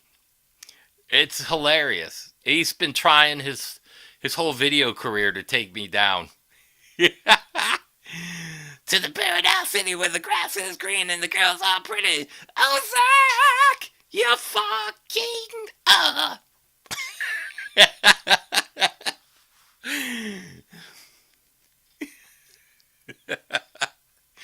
Poor Zach. Think he lives with Wayne's mom. Yeah, there's nothing wrong with Jameson. It's expensive liquor. And I'll tell you, if you guys never tried orange Jameson, I highly... Now, I will shill this liquor for free.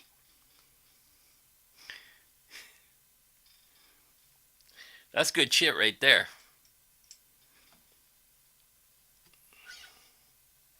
I might have to have a cheers to Zach's mom. Let's do it. Let's do a shot in honor of Zach's mom. Because she don't know what she created.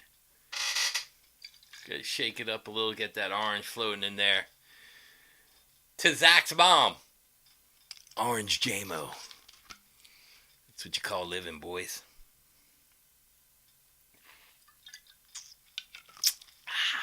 Straight up like a fucking man. No faces, just straight up. Might leave it in the car next time, let it heat up real good.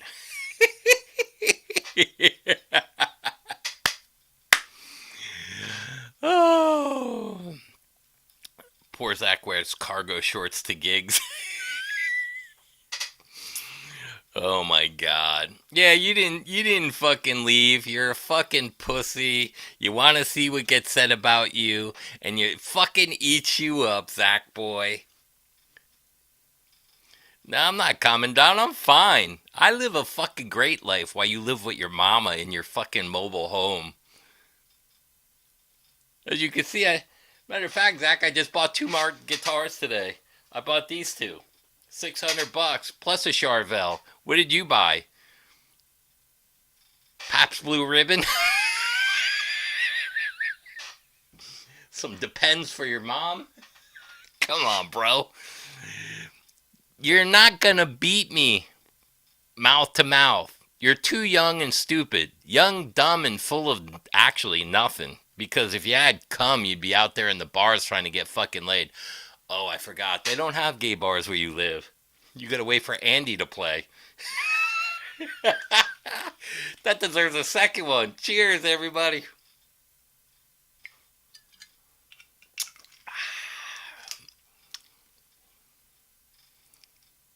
Red Beach, sir. That's great for Red Beach.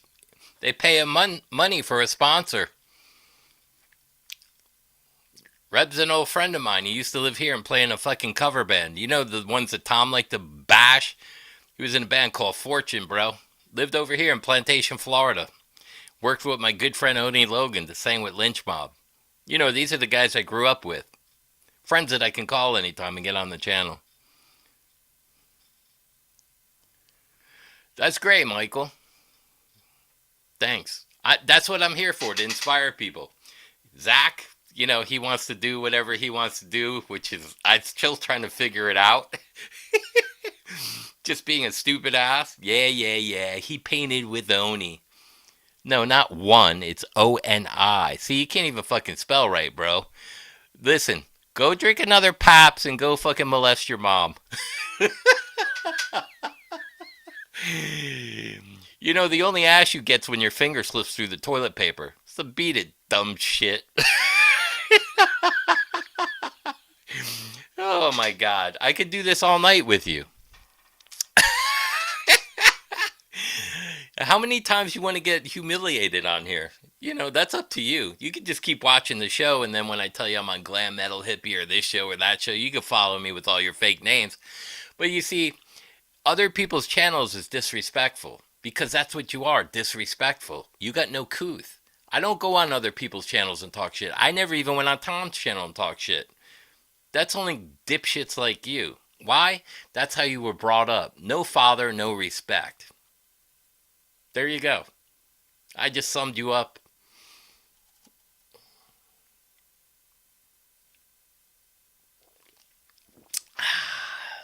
How's it feel to be a loser? You got some wild turkey? All right. Break out your bottles, everybody. Let's fucking party it up on Sunday like it's 1999. All for Zach. Yeah, Zach out. Yeah. Okay. Sure you will. Yeah, you're outwitted. You're not in my league, bro. You're the guy that used to fucking wipe my ass on tour.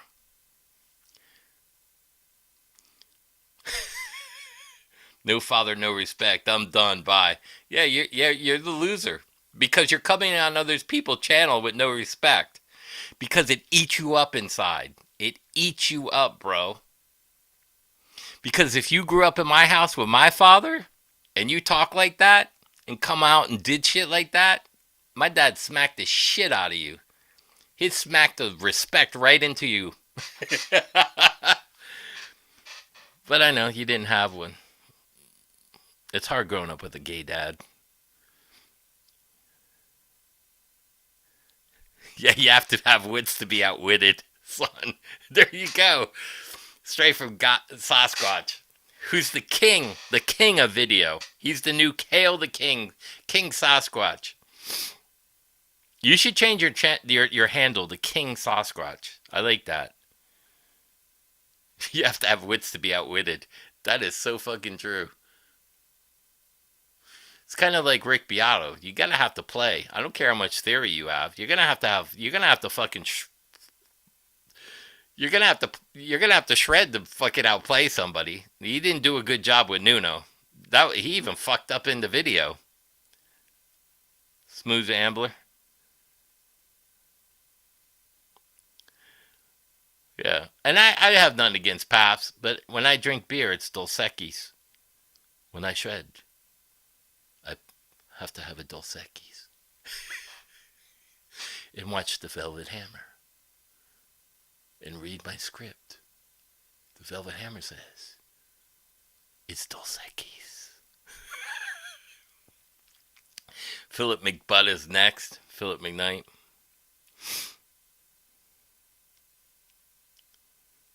Yeah, I do like whiskeys. I like vodka too. They make some good vodkas. You don't know who Zach is, but you're frying the crap out of him. Bad Brad outplays you. Okay, he doesn't even know what a fucking mode is, and he went to GIT. He's a fucking hack. Beat it, bro. You're not gonna win shit. He doesn't know what an Ionian or Dorian mode is. All that theory I had, I don't even know what the fuck I'm doing. Shut the fuck up. Fucking dude. You were in the wrong line. Brains and trains. Because you picked automobile.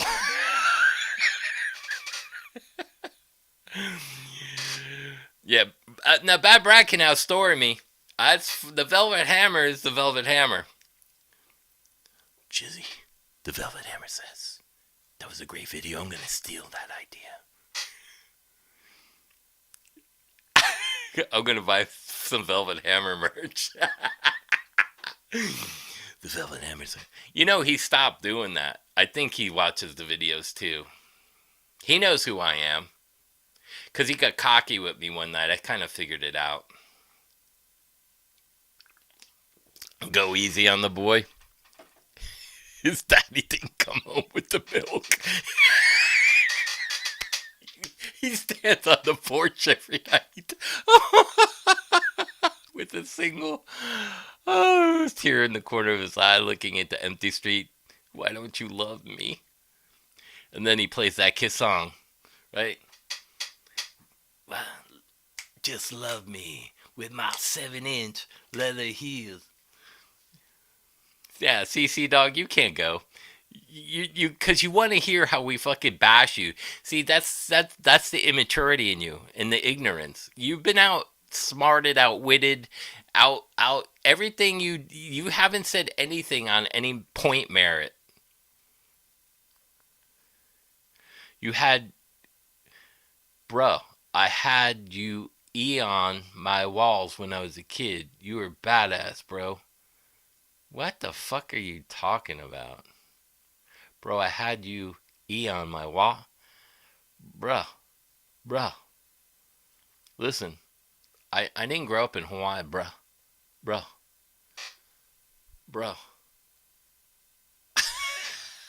The Zach ass is a complete loser.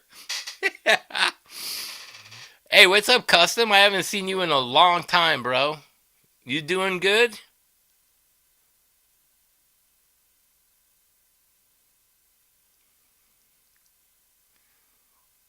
Man, I was gonna send out a search party for you. Custom built in the house. I haven't seen you in a while.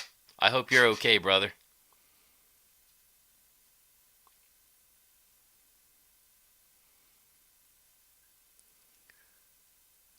Rob Riggle outplays you, Jizzy.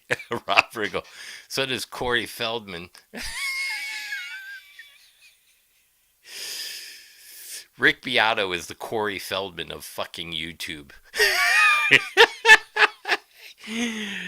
Rick Beato's the Corey Feldman of YouTube. And then you got 8 is enough in there. You know, the Toms, the Andys. They're all there. Bruh.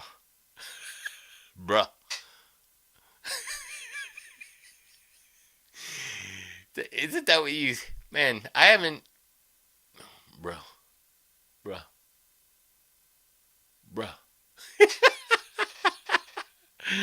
Oh my god. Somebody get me a doctor. Some people get off on humiliation. Yeah, maybe you should go see a gay BS. What do they call those people? One of those, like those fetish people that like to get fucking whipped, humiliated. What do they call those people?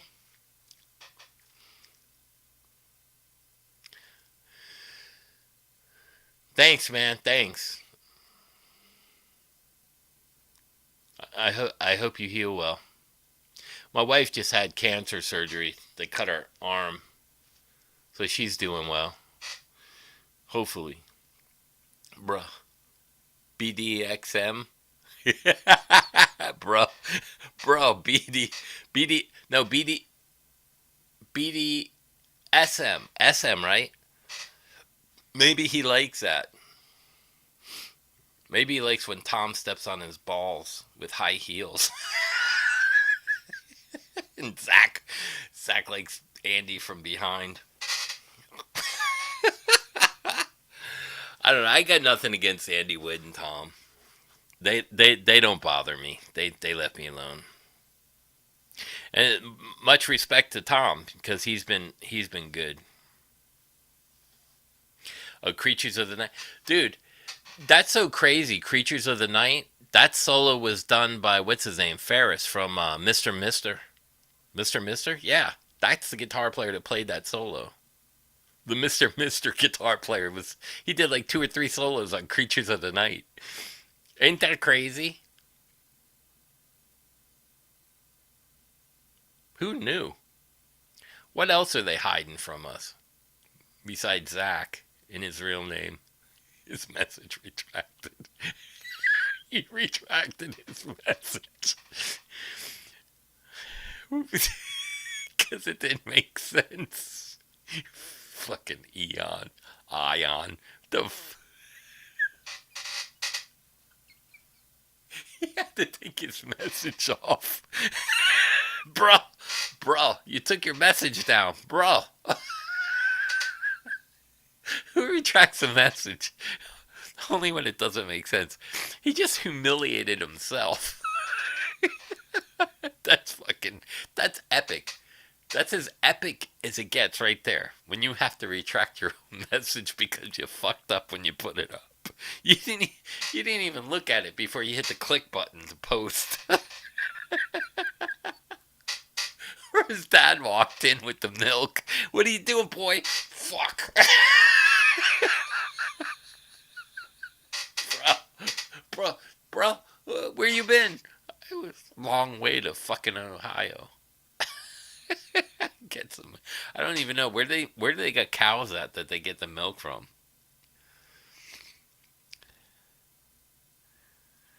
Yeah, that's crazy, right? You saw that. What's his name? Is it Ferris? I forget that guy's name. What a great guitar player, though. He doesn't look nothing like he did. I mean, I don't look nothing like I did either with the blonde hair. But man, I like if that guy was walking in the mall, you'd walk right past him, like not even knowing who that was, with the gray hair and the goatee, and he's thick now. He was a good-looking kid.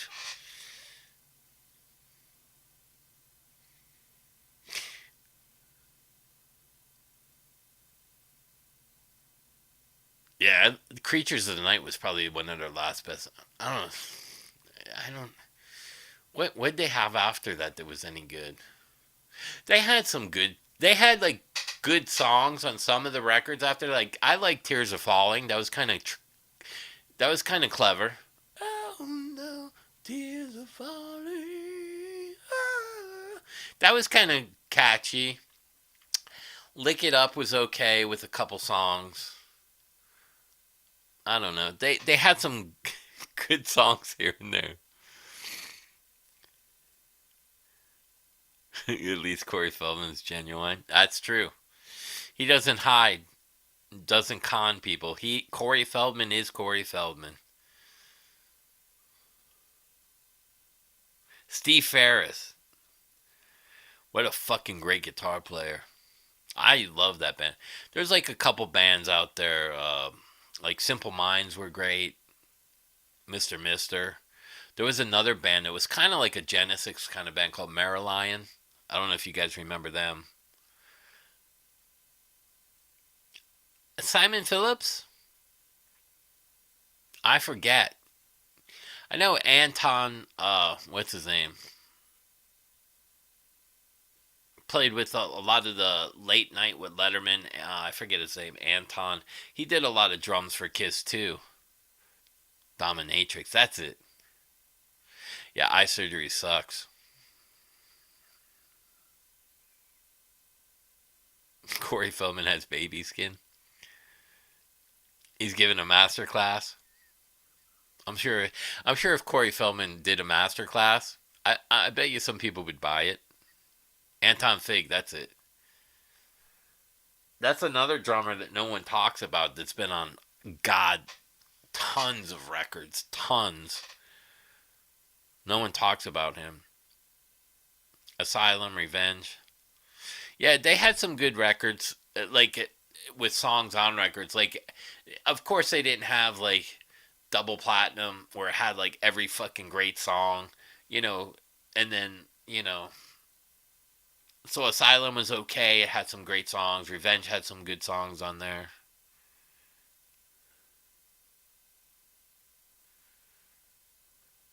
The Yoko Ono on guitar.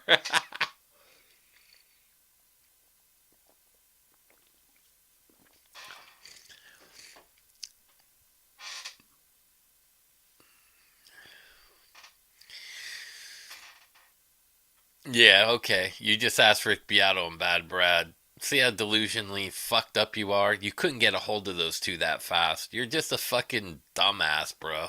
Bruh, bruh, bruh.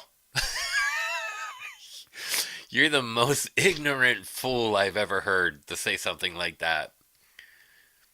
Your mom's yelling. Where's her fucking cereal? It's getting soggy.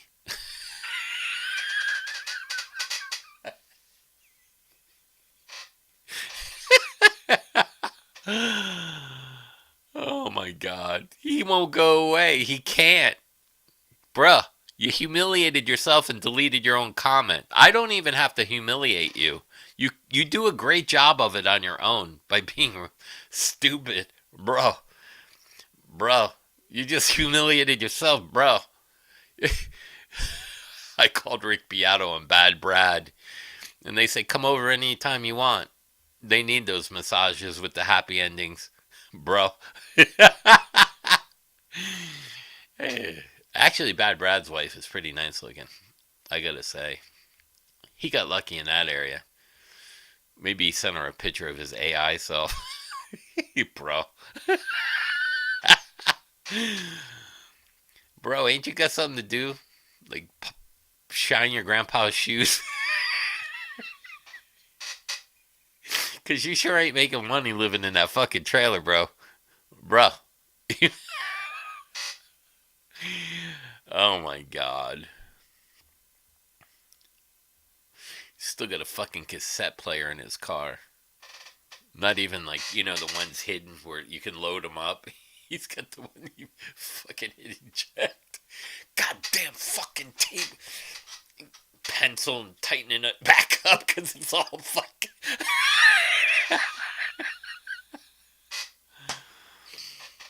Yeah, thank you, bro. Prayer sent to you too as well.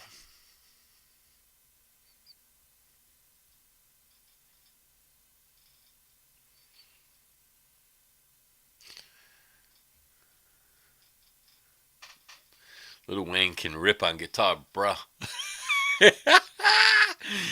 this has turned into comedy. You gotta admit, wherever Zach turns up, it turns into a comedy show. So you can only bet when he turns up at a bar, half drunk. Can you imagine how fucking idiotic he's gonna sound? Hey, baby. Bro, he's calling chicks, bro. Bro, listen. Yeah, you gotta roll. You've been saying that for an hour. You burnt the fucking toast. bro, bro. Hey, babe. Can you suck, bro? Oh my god. Cheers to your mom, Zach. Sea Dog. Sugar and Spice. Whatever you like to be called.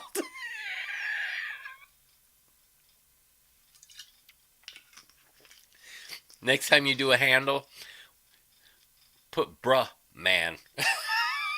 So I know it's you, bruh. Who said they were chicks? Oh, you just got home from gay Atlanta? Zach's on here. Sea Dog. Again, you missed all the comedy. Gay Atlanta. George came on. I gave him a shout out. He's funny as shit. I forgot the story from earlier that he was telling me. Oh, I know George Wilbanks. He tells me a funny story about Mark Torrin from Bullet Boys.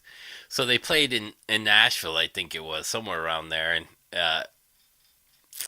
he went to the bathroom to take a piss, and Mark came in there pissing next to him. He's like, hey, man, I'm the guy that sings Smooth Up In You. Or I wrote Smooth Up In You. I'm the guy from that band. You want my autograph? George looked at him. Nah, I don't think so. George is trash. Oh my god. Bro, seriously. No joking. I was hoping to get one-on-one guitar lessons from you, but now I'm too humiliated to ask. Bro. First, you gotta have a fucking guitar, not that cheap shit that you buy in your mama's back thing. You know, take those Temu guitars and fucking throw them out. As you can see, there ain't no Temu in here, bro. Bruh. That's the only thing you're hanging on by a last straw is the 57 that went out that should be playable in about a month or two. I'll show you the certificate of authenticity when it comes back because it's getting insured. Bruh. I'll show you that you would have lost a lot of fucking money. Bruh. Because you're ignorant and stupid, bruh. By the way, you like that R9 Burst Brothers? That's 16 grand, bruh. One-on-one lessons. I can give you one-on-one lessons in humility. I think you just got a master class tonight. Send the check. You got my address. You know, you watch Google Maps. Just send the fucking... We'll call it the master class of humility. What's fucking Tom charge? $800 for the master class? I'll give you... Type in the Rick Beato code at Jitboy. JITTBOY at yahoo.com. You can send me the fucking check for $450. Put the Rick Beato code in. You can send me $100. George got a new Gibson, the SJ200. Bang, bang, bro. Twinkle, twinkle, little star. First lesson. Yeah, he got a first lesson.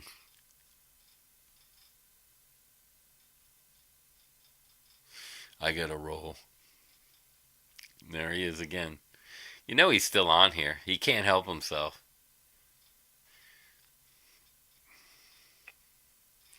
Eating a microwave spaghetti and meatball dinner. Fucking Pabst Blue Ribbon. Fucking spaghetti sauce all over his work shirt. God damn it, I told you to take off that shirt before you eat.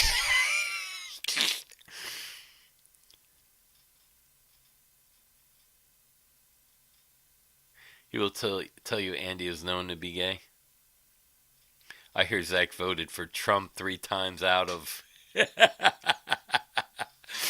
Why would you insult someone and say I have to roll? Such a gentleman. Please. Oh my god. Oh, there he is again. Bro, you can't help it. You're humiliating yourself by saying you gotta roll. No, I already had the Beato book. Good, you can learn how to suck, go nowhere really fast. Because Rick's fucking guitar playing didn't take him anywhere, did it? There's your masterclass right there. Stop listening to fucking frauds. That's another 150, so now you're up to 250. He just wants to be called son. John got me trashed out. We've been hopping all day. John can drink. I gotta give him that. He outdrank me too. He bought some Gibsons. Hey, dude, you gotta make yourself happy in life. If a Gibson is what it is, more power to you, George. I told your Mark Torrens story where he came up to you in the bathroom. Hey, why you guys are pissing? I was saying smooth up in you. You want my autograph? No, not really. Only if you sign it on my receipt for that beer with your credit card. That was a funny story, George. Thanks for sharing that. Sea Dog, Zach, I can't call you son. I got a 10-year-old that's smarter than you. What's that say for you? You get...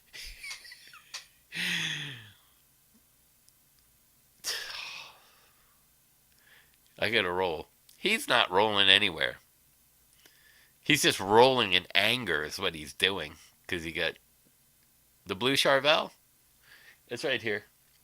I bought a black one today too. It's on hold though.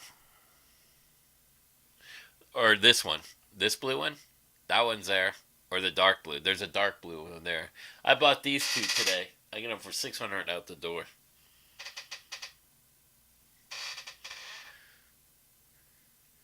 He likes being humiliated. Andy's got a paddleboard. He's on his knees every time when he doesn't get a good comeback. Andy takes a shot at Jameson and fucking whacks him. He's got his hands tied to his mom's mobile home, the ceiling, so he can't pull on it. See, I got to roll. Yeah, okay. You'll come back to play again. I don't play, bro. You got fucking spanked. You got mic dropped. If you were in a comedy club, you would have had to pay them as the host.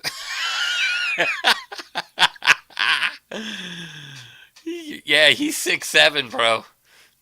My son uses that all the time. You're 6'7".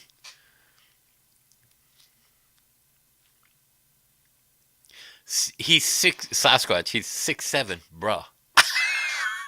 That should be his new handle. 6/7, bruh. Call me anytime. 6'7". That's his phone number. 676767 67 toll free 67 extension line 67.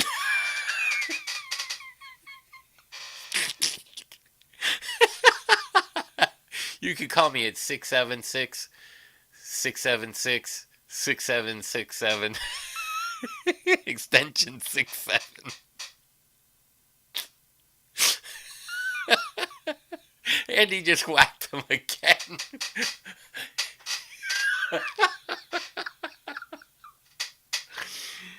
Oh my god, bro. Let's see what. I don't know what you're talking about. This Charvel? That one? The first one? This one? This one? That's a Charvel. This is that's from Joe Wentz. I did a trade with him. Now my other blue Charvel's right here. Here, let's see. We can get it. Let me unplug this guitar. Then I gotta go soon. I know it's late. My wife's gonna. There.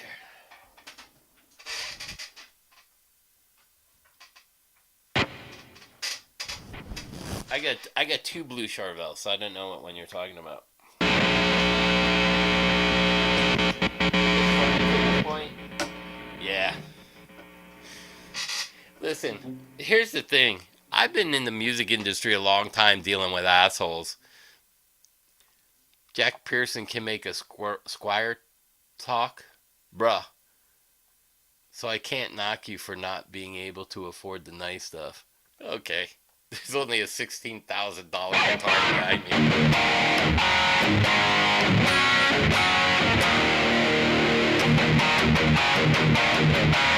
Or are you talking about that blue Charvel?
Yeah, that's what's baffling to me. Some of the YouTubers that they have big channels, they think they're still because they're doing music channels that they're a famous musical celebrity, like on the level of a Nuno or a John Sykes.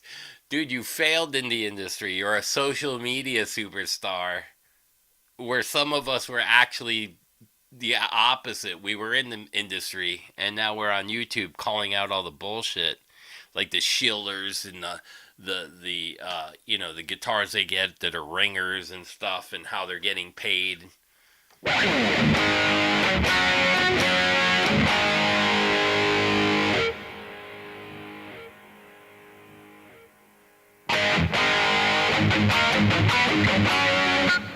Yeah, he's Rick Beato's the farthest thing from anybody in the music industry. And when I hear him talk, like when he did the thing about Fender, he didn't know He was comparing a Charvel to a Fender when they're owned by the same fucking company. Like that was idiotic. And then all of Eddie's stuff, the EVH is owned by Charvel too, which is owned by Fender. I don't understand why he didn't know that.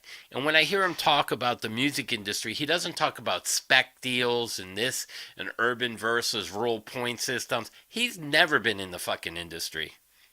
He don't talk to talk. He doesn't walk to talk. He doesn't talk to talk. So to me, he's just a fraud. And then when I told him about, you better knock that copyright shit off because, Bill will pull the plug on you if you think you're fucking with Universal Music. He runs Universal Music and he owns Alphabet Inc. and Google and YouTube because he owns Perishing Square. Yeah, the Beato shit.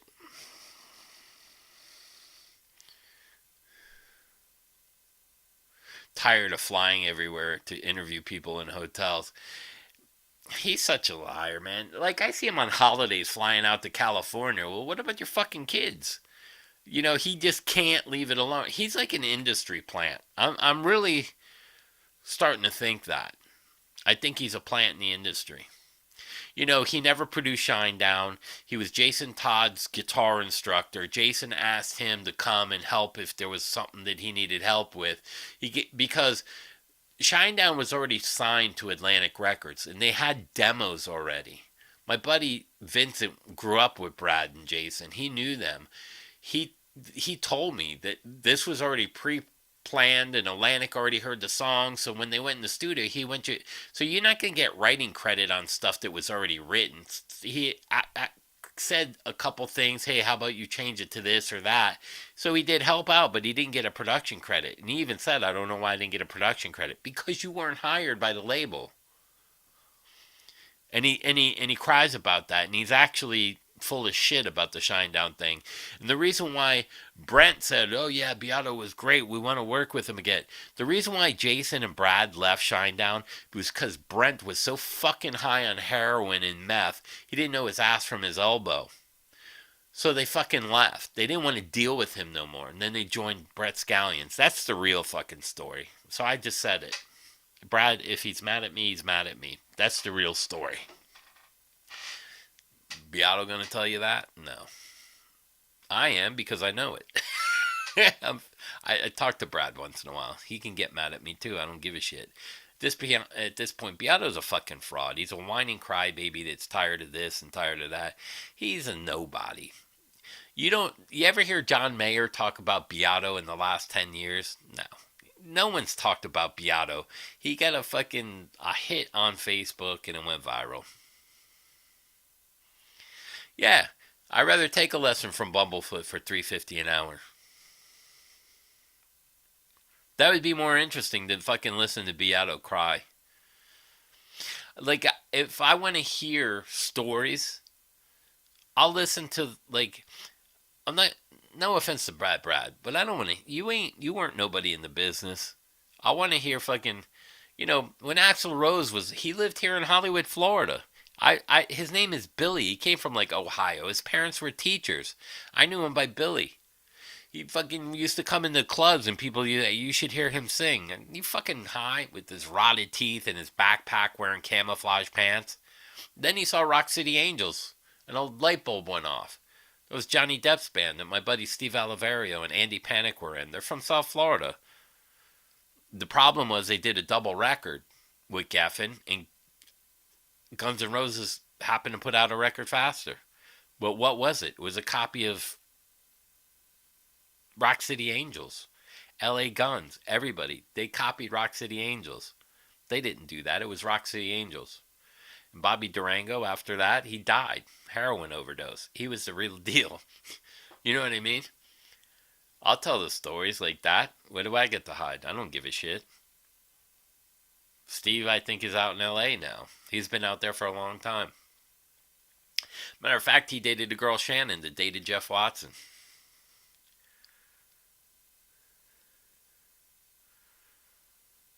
Yeah.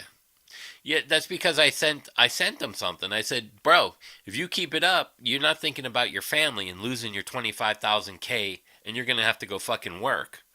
That shut him up real fast. I said, because he runs Universal Music, but he also owns YouTube. I said, he'll pull the plug on you. Bill's like that.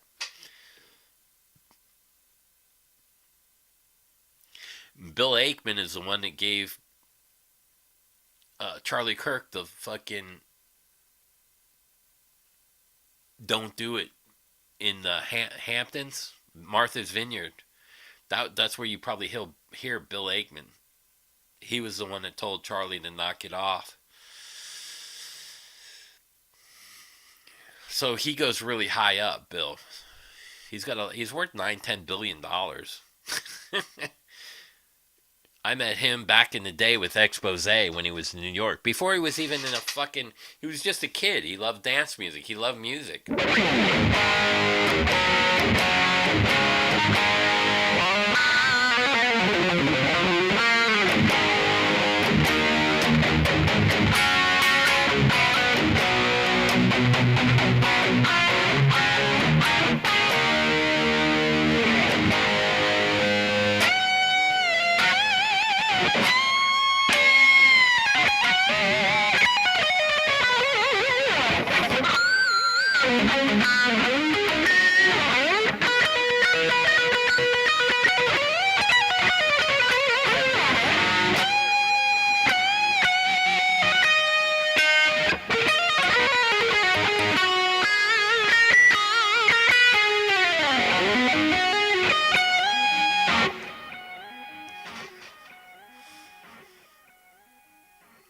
What time is it? Almost 12? 8, 9, 8 to 9, 9 to 10, 10 to 11, 11 to... Almost 4 hours. Man, I love Charvel's too.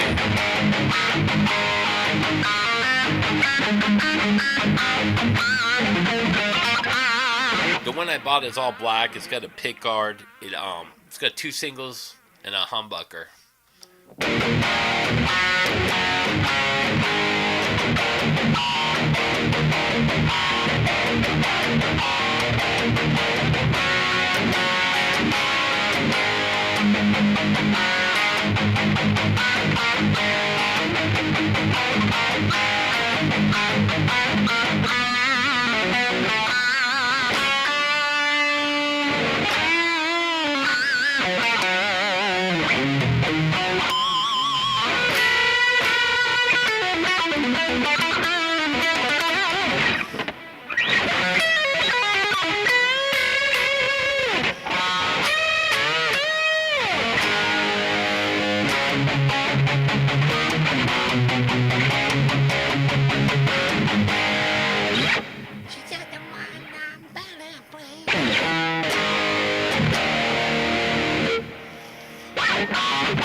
Mortal Coil?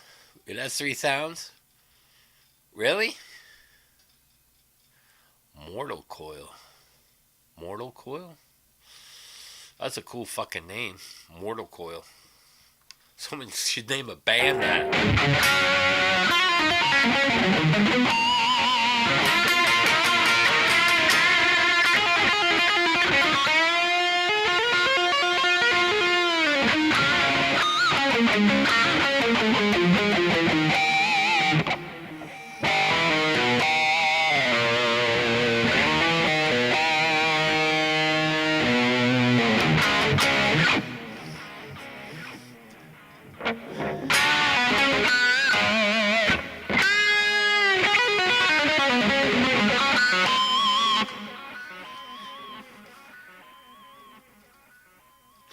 Yeah, he lives here in Hollywood, Florida, too.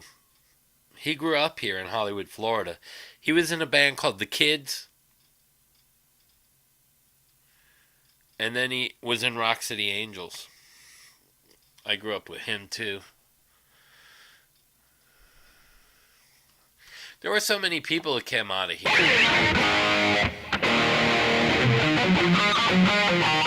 Ariel Grand's from here.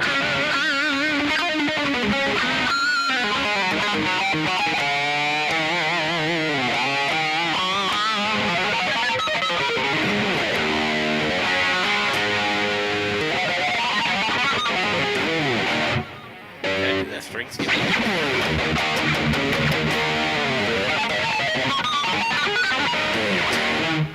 Oh, a new lick. String skipping harmonics.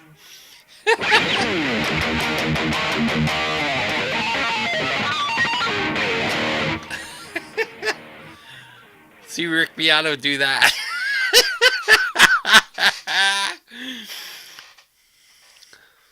You got a guy fired at Guitar Center once? Was it me? No.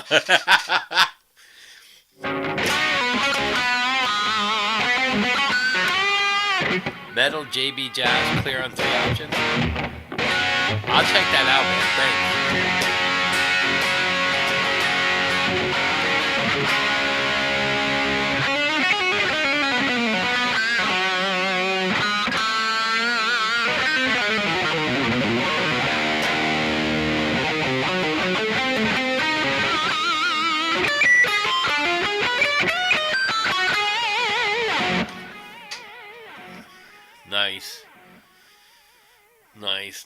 Nice. Yeah, the Charvels play really good. They sound good. Again, this has DiMarzio. So I'm starting to get into DiMarzio.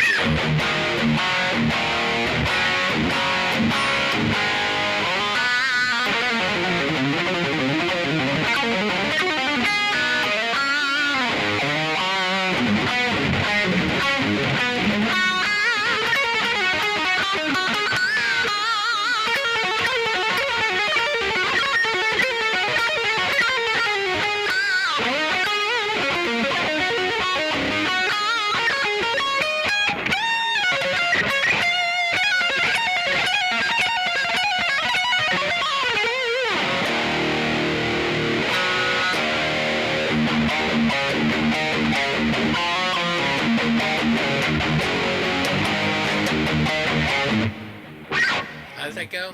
Have a drink on me.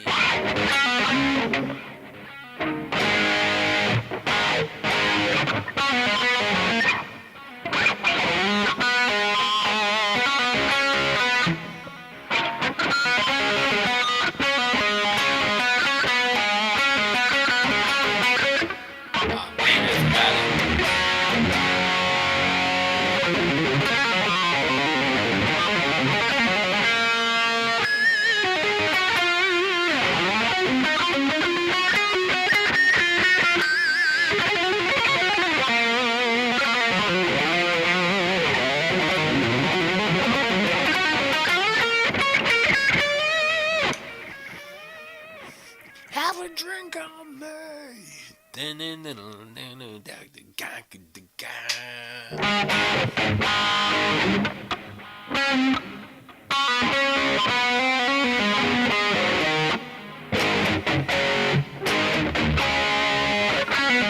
Man, I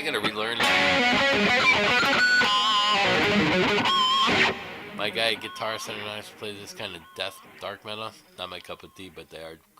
Yeah, I like some of that stuff too. Like I like Halloween and King Diamond.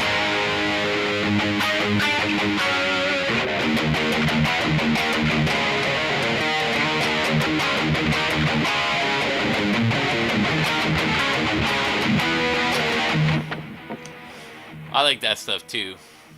I like to listen to everything. If it just sounds good, it's got to be good. You know what I mean? It might not be my cup of tea, but I try to take like an open ear to some of the stuff. You know if it's good or if it's not. You know what I mean? Even the vocals. You know, if it's just pure screaming, it's not for me. But if you're going between some of the voices, like you know, that's kind of you can measure guys. We've heard enough musicians to know if they're any good. You know what I mean? That's the other part.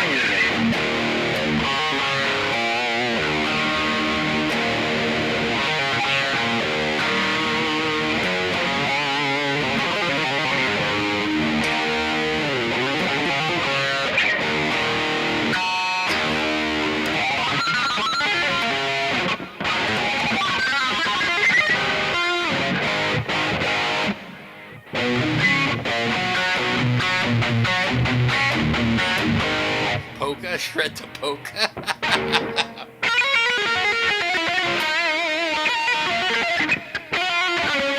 I don't know how to play polka, man. You got me beat on that, bro.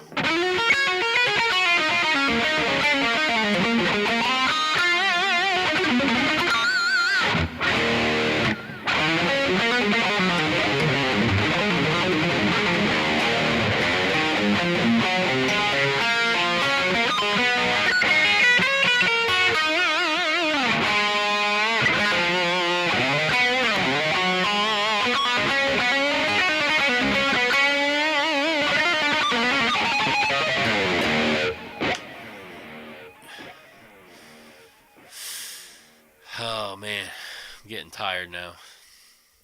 All right, everybody, I'm gonna go crash. Now I'm gonna go over to Zach's mom's house. She's waiting. She just beat me on my pager.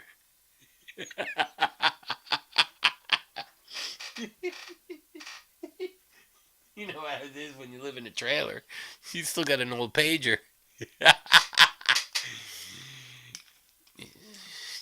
I call it the bat pager, the booty pager. She got no teeth, so it's kind of fun.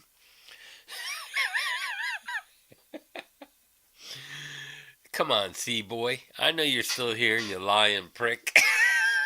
Gotta run, bro. All right, everybody. It's always been a pleasure. It's always a good time on here. Something's gonna happen, right? The comedy, the stuff. Sasquatch was funny as fuck. You guys were funny as fuck. So it's always gonna turn into something. You know what I mean, bruh? Thanks, Mechanic Jams, Michael, all you guys. It's always my pleasure to come on here, talk, and hang out. Scott, everybody. You guys are knowledgeable as well. So, you know, during the week, whatever, I'll try to do Tuesday, 8 p.m. Usually Sunday and Tuesday are my only... There he is! I gotta run, bro. Dude, you're fucking crazy. You know, if they had a psych ward, you'd be on the top tier in the penthouse, right? 6-7 would be your room number. See, you can't fucking leave. I see you're a pathological liar too. See, I knew you were still here, bruh.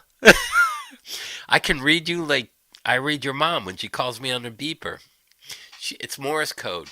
Get bam bam bam bam bam bam bam bam bam bam bam bam bam.